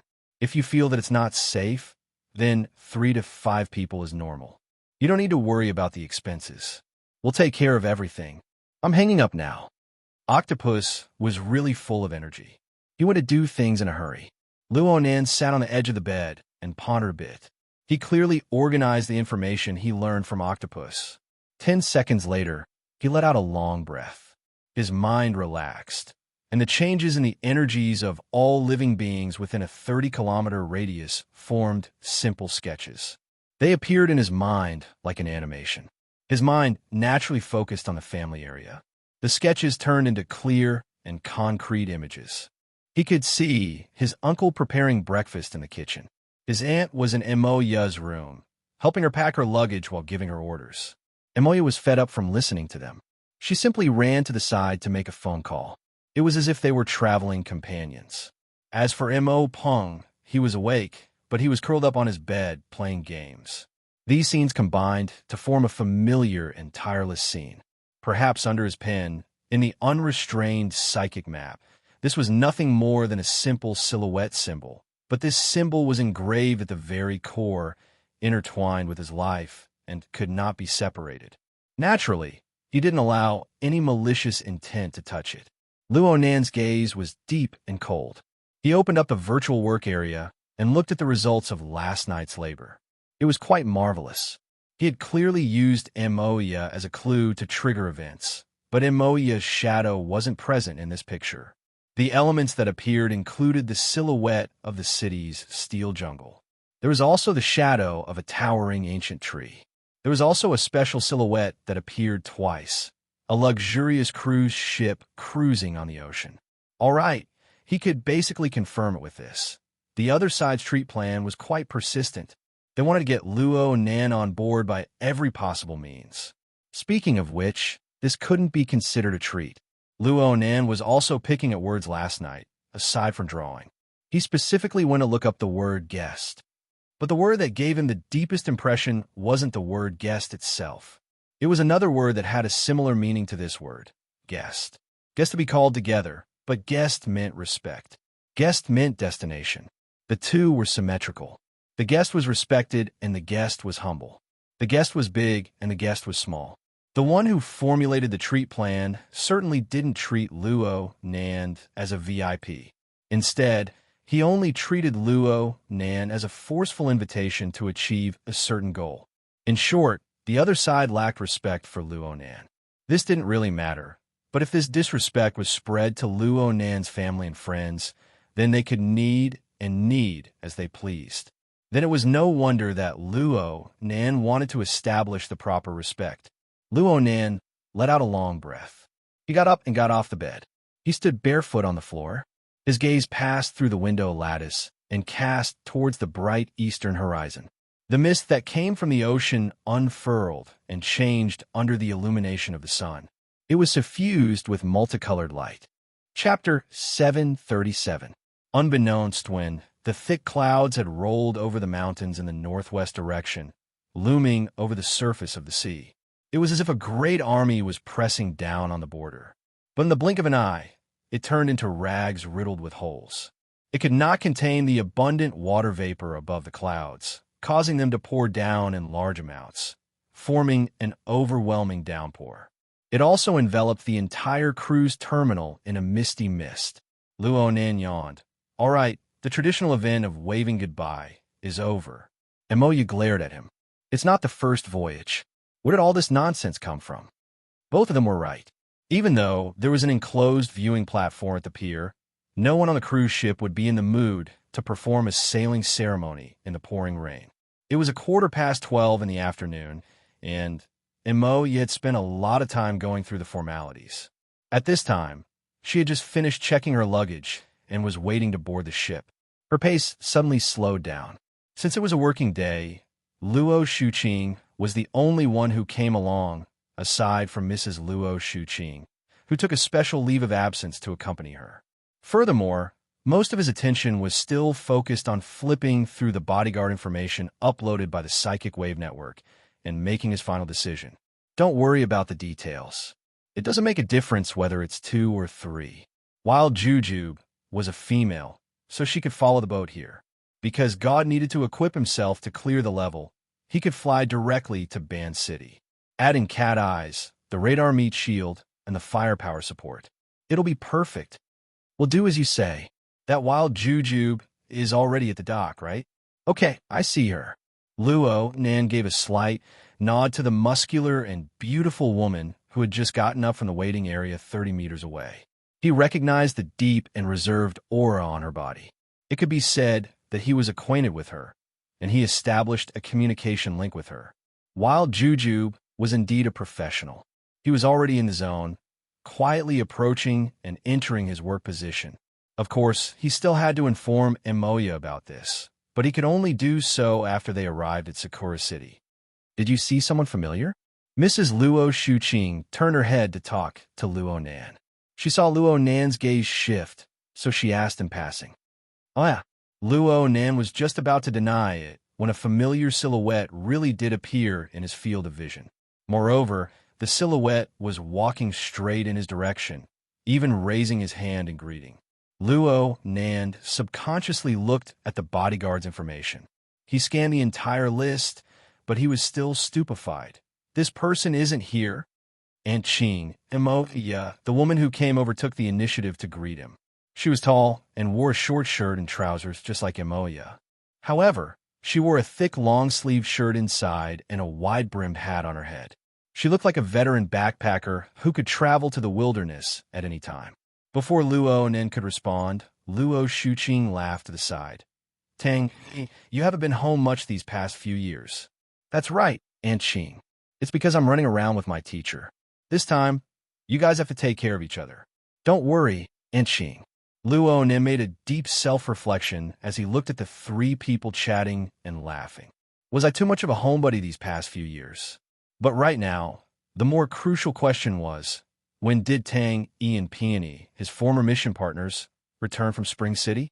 Why did he suddenly appear at the pier of the cruise ship? Moreover, he seemed to be very familiar with Emoya and Luo Shuqing. Let me go through the details. Luo Nen vaguely found a few verifiable clues from the disorderly events, but before he had time to organize them, the bodyguard Wild Jujube had already reported in a low voice. Mr. Luo, this person is Miss Emoya's roommate on the ship. He has already passed the risk assessment. Is there a problem? There might not be a problem, but even the society had overlooked an insider under their noses. Her Majesty Empress Wu's capable right-hand man really wasn't easy to deal with. It's nothing. He's an acquaintance. Luo Nen decided to go back and communicate with Her Majesty Empress Wu. Right now, it was more urgent to communicate with Tang Yi herself. He took a deep breath and cast his gaze, drawing Tang Yi's attention. President Tang, there's something I want to consult you about. Mrs. Luo Shuqing was very surprised. Little Nan and Tang, you know each other? Luo Nen grinned. Yeah, she's his direct superior. Tang Yi smiled. Luo Nen joined the Mystic Arts Research Society at school. I'm an old member there. Due to some personnel changes recently, I temporarily took over the position of president. Of course, it's just a name. Oh, that's quite a coincidence. It's all thanks to this. There's something I want to consult President Tang about. Just call me Big Sister. You don't need to be an outsider. Tang Yi smiled as she took advantage of Luo Nan, but she cooperated with him and walked to the side. Luo Nan adjusted his breathing and decided to cut off all the branches and leaves. He got straight to the point. Well, let's talk about complicated relationships later. Let me confirm something first. Peony, you don't have any missions on hand, right? I've been on a business trip in Spring City for half a year. Whether it's my instructor or my boss, it's reasonable for them to give me some time off. Luo Nen stared at her. It's fine as long as you're not on a business trip. No matter what, we're partners. You and my sister are best friends, so there's some things I don't need to say. Relax. If there really is a mission, I won't let Moya get caught up in this maelstrom. But I heard that you've been plagued with troubles recently. You're in debt, and you've implicated Moya. You're still under pressure right now. What? You're not happy to have a free bodyguard delivered to your doorstep. The news spread that fast. Of course. Zhang Yingying ran to the big boss's office. She wanted to pay for the matter with the horned demon, but she was thrown out. I'm just joking. Don't feel burdened. Tang Yi revealed a mysterious smile. Then she changed the topic. But there's one more thing. Shouldn't you think about it carefully? What is it? Right now, the word in the society is that you're going to take a break from school soon, right? That's right. In theory, a suspended member doesn't have the qualifications to occupy the society's public assets. Right now, there are quite a few people who are itching for a fight over your laboratory on the third floor beneath gear on the North Bank. They want to seize the opportunity to take it back. Hey, I've had a lot of worries lately. Partner, can't you share some of my worries? I said it before. I'm just a nominal president. I'm able to get to this position because I'm quite qualified. Also, I hold shares of the LCRF. Hold on. Why is the LCRF? The LCRF was the Life Cycle Research Fund. From Luo Nan's understanding, it was basically an amalgamation of the interests of various large capitals, military, and political powers. To put it in a harsher way, it was built upon the delusion of a group of old men intent on living forever. Why was Her Majesty Empress Wu getting involved? It's because the big boss has a stake there. In order to show respect, they basically seek the boss opinion on every investment in Xia City and give him a seat on the board of directors. You can go asking Ying. She's a board member of many companies, even though she practically never goes there. It's that cool. This is respect. Let's not talk about the three giants of Xia City. Old man Yu aside, President Ouyang has a large number of technology companies fighting to give him shares. Otherwise, where would the expenses of researching the psychic wave network come from? If he wanted to update his equipment right now, all he needed to do was leak the news and everyone, including Quantum Corporation, would come crying and shouting for supplies. Do you believe it? I believe it. You're quite respected right now. Big Sis has bodyguards when she goes out. She even comes up to help for free. These are extraordinary times. Luo Nan's lips twitched. He didn't believe this to be a good thing, and the respect he hoped for wasn't limited to just this. Enemies like President Ouyang and Her Majesty Empress would come rushing to express their goodwill. Admittedly, this was because of the unscrupulous nature of capital. But weren't Luo Nan's greatest opponents also unscrupulous fellows? You're looking forward to it. Uh-huh. Luo Nan responded straightforwardly. I don't know when I'll be like Her Majesty Empress Wu and President Ouyang. Luo Nan was currently experimenting in this area. He didn't know what kind of results his design would have in the end. Perhaps true respect would only come after he became an extraordinary? It was useless to think about these things. He just needed to do it bit by bit. At this time, his aunt called out from afar. What are you guys chatting about for so long? Don't delay Sister Tang, E, and the others from boarding the ship. Yeah. It's just some club matters. Don't you want to take a break from school? Luo Nan quickly gave Tang E a meaningful glance, but he was too busy giving her a meaningful glance. He spoke too quickly and touched upon Mrs. Luo Shuqing's reverse scale. He received a death glare and choked for a moment. It took him great effort to continue. I won't be using that laboratory much in the future, so I need to reorganize it. I need to divide it into areas for the club to take over. Sigh. A lot of the equipment is sponsored by the school and investors. There are also some raw materials and the like. There are a lot of accounts that need to be dealt with just the handover. It's impossible to finish it in a day or two. In the end, Mrs. Luo Shuqing favored her nephew the most. From her perspective, it didn't matter how mischievous Luo Nan was in his studies or how dangerous the circle he entered was. Luo Nan's painstaking effort was the reason why the laboratory was able to attract so many investments. It would be too much of a pity if it were to be disturbed. She immediately opened her mouth to help. Tang E, regarding the matter of the laboratory, can you be a bit more flexible in terms of time? It's not that easy to handle the procedures for taking a break from school. Tang E smiled.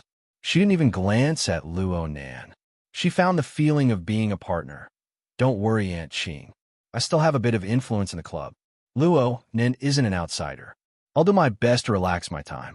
Actually, the time I've been away on vacation is pretty good. It'll take half a month to go back and forth. I'll mention it to the club right now. Luo Nan just needs to bury himself in organizing. Even if the club has objections, they'll have to wait for me to return. When the time comes, I might be able to buy a bit of time. What do you think? Luo Nan gave Tang E a big thumbs up in his mind. She really deserved to be called the best partner. These few short sentences had bought him a lot of free time. Luo Nan immediately straightened his body and spoke in a loud voice. There's no need for Sister Tang E to make things difficult for me. I'll make the best use of my time to sort things out. I'll strive to finish everything before you return. So he had to eat and live in the laboratory. Occasionally, he would have to go out and negotiate with people. In this case, he would show his face once every 3 to 5 days and disappear for the rest of the time. Wasn't that very normal? Right now, the biggest problem had been solved. Emoya cast her gaze over to Luo Nan and Tang Yi's face. She was quite amused. Luo Nan curled his lips. You've gone through so much trouble. What are you probing for? Emoya glared back at him. She actually blinked and lowered her head to look at her watch. It's almost 1 o'clock. We've requested to board the ship an hour earlier. If you keep being long-winded, we'll probably have to jump onto the ship. Luo Shuqing glared back at her, but she turned to reveal a smile at Tang E. Luo Shuqing could see that her impression of Tang E was quite good. Of course, there was also the factor of Luo Nan. Tang E since you're going to travel, you should properly relax. Take care of each other with Emoya. When you come back, come to our house more often to play. Okay, Aunt Xing. I'll urge Emoya to report that she's safe and sound every day. Tang Yi responded calmly. She nodded her head in farewell. Then, Aunt Xing, Junior Luo, I'll see you later. The two great beauties, both over 180 centimeters in height, didn't say anything more. They turned around and walked toward the boarding gate. Their tall and slender figures were simply like models walking the streets. They even talked about some topic in the middle of the conversation. Luonin could see them look at each other and laugh loudly. They were both candid and lively. It was indeed pleasing to the eye, causing the surrounding men to frequently turn their heads. Luonin scratched his head. He felt a bit baffled, but he quickly shifted his attention. His gaze swept past Wild Jujube, who was following behind Emoya. It also passed through the transparent walls of the boarding hall and the misty rain. It swept past Cat Eyes, who had already boarded the ship on the 5th deck. Luo Nan's mental sensing network confirmed that there were no suspicious characters among the 5,000 to 6,000 people on the entire cruise ship. He could relax for the time being. At the very least, he could wholeheartedly do his own things during these 5 days on the sea. He could also make preparations for the more troublesome situation that would follow. There was a time difference of an hour. Night had already fallen in Ban City. The wind and rain on the other side of the ocean didn't stir up the slightest ripple here. Inlu boarded North Mountain Lake. It was said that several decades ago, this was the location of the ancient capital of the island nation. The ancient capital was originally built next to a mountain. During the Third World War, the capital was destroyed by both the war and the earthquake. More than half of it was submerged by the silt of the lake water that gushed out from the deep mountains 100 kilometers away. Then the seawater flowed back, forming a brand new swamp zone that spanned an area of several hundred square kilometers. Thus, the blue sea turned into mulberry fields. The mountain peaks of this region became islands, scattered across the surface of the lake. It was said that when the weather was good, one could overlook the lake from the island. One could even see the ruins of the lake's bottom. Inla didn't come here to admire the scenery. She chose this place because it was the most convenient area for her to do things in the northern end of Ban City. She had arrived in Ban City 2 days ago. Most of the dozens of hours had been spent here. Now that the project was finally completed, all the machinery and personnel had left the site in advance. As far as her eyes could see, there were almost no particularly obvious changes. The buried metal pile foundation and frame structure were integrated with the surrounding rocks and vegetation. It couldn't be said to be ingenious, but it was solid and hidden enough. She looked down at her watch. It was almost time.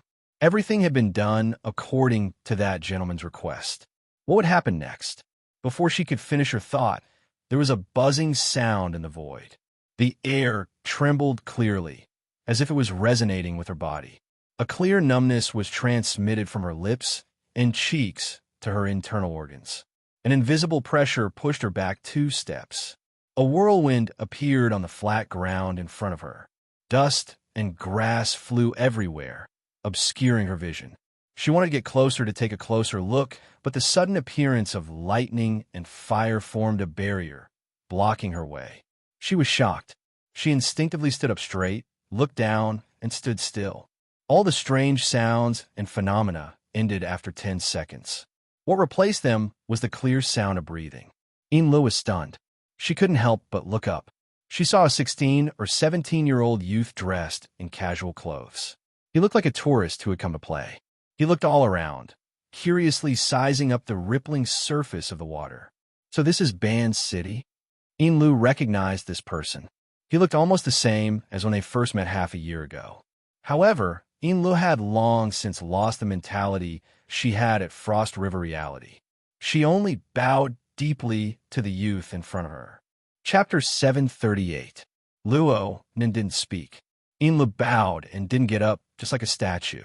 She really needed some buffer time. Even though she had already guessed it, Inlu still needed to digest Luo Nan's method of traversing 2,000 kilometers of space to appear before her eyes. Only then was she able to calm her surging mind. Of course, There were spatial shifting techniques in the extraordinary domain. There were at least 10 mental extraordinaries who were proficient in this path. One of them was the veteran Deputy Secretary General of the Ability User Society, Gongqi. However, the shifting techniques of these people were built on the foundation of pure soul bodies. It was similar to the concept of astral travel in classical Eastern metaphysics. Luo Nen relied on a few metal foundations that couldn't be seen to realize his fleshly body shifting. Regardless of how it was realized in theory or technology, the energy consumption of material shifting alone was probably an astronomical figure. Ainli used the configuration of the Blood Soul Temple to sense the current state of the abyss area. Turbulent currents were indeed swirling and turbulent. The chaotic storm was clearly in a state of interference. However, it was far too conservative compared to the estimated scale. The easiest logic to understand was that the same effect consumed less energy the higher the technique. This sort of supernatural method was not as straightforward as the tyrannical storm, but the more she thought about it, the more inconceivable it became. How could Luo Nan, who could wander tens of thousands of kilometers at will and easily shift his fleshly body, be summarized by the title of genius theorist of the mental side? It must be known that omnipotence was omnipotence in a certain sense.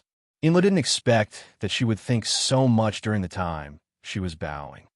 Luo Nen didn't pay attention to her at all. She raised her head in astonishment and saw Luo Nen operate with his fingers. He had just finished sketching in the air when he turned to smile at her. Wait a bit. Ripples rippled through the air as soon as he finished speaking. A metal chest half the height of a person bounced out from the depths of the dark night and fell with a whoosh. Luo Nan's soul strength interfered slightly, allowing this big fellow to land steadily on the grassy gravel-covered ground. Inside the chest was a custom-made exoskeleton equipment. It was Luo Nan's next practice tool. Exoskeleton equipment was expensive, and Luo Nan was currently deep in debt. He had to be careful no matter what. Inlu was already numb to Luo Nan's endless methods. She was too lazy to think about the technology and ability support behind this.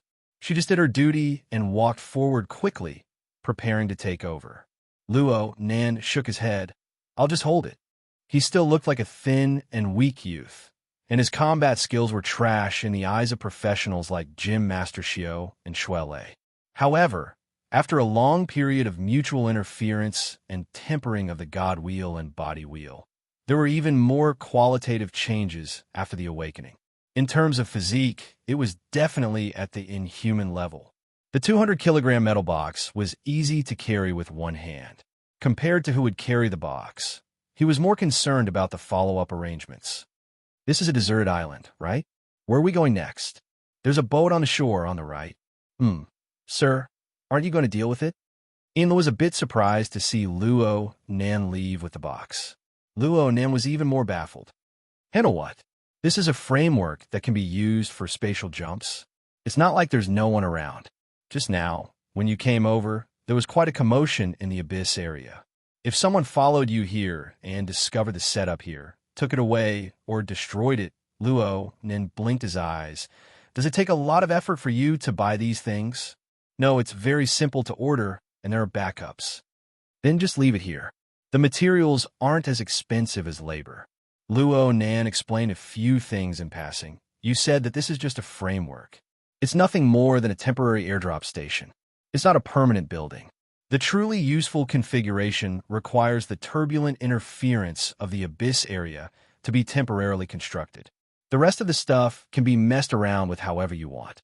Strength was the capital to be willful. Inla was a bit emotional. She could tell that Luo Nan didn't want to waste energy on this sort of thing, so she didn't say anything more.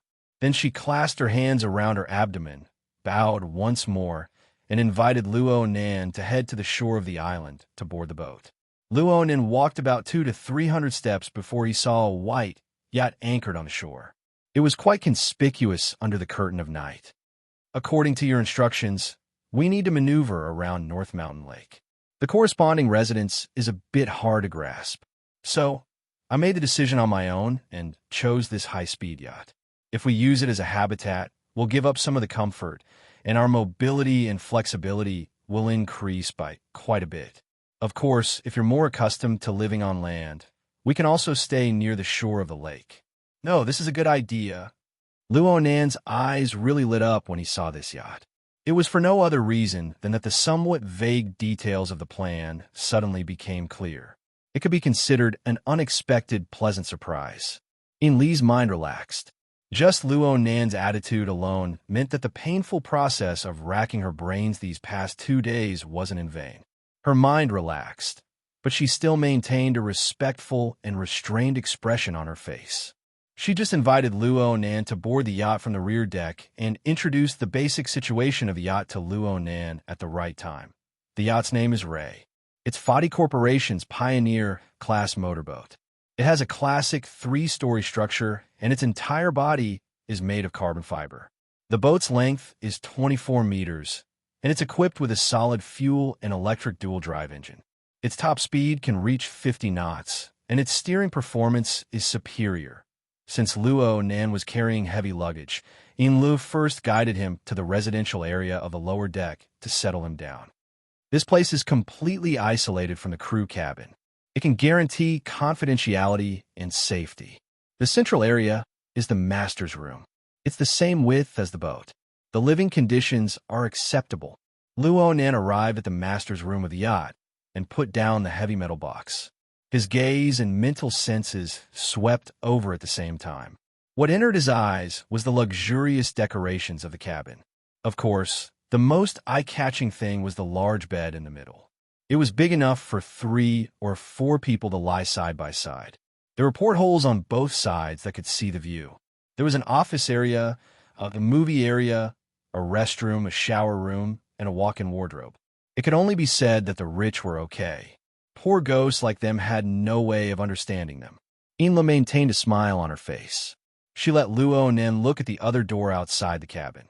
For the sake of confidentiality, I haven't arranged any service personnel in the residential area.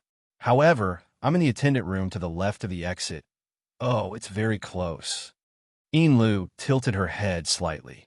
For the sake of convenience, the 2 rooms are connected. If you have any urgent matters that you need me to do, you can find me by pushing open the secret door in the office area. Huh? Li's eyelids drooped. Her voice was gentle and calm. The secret door is a one-way door. It can only be opened from the master's room.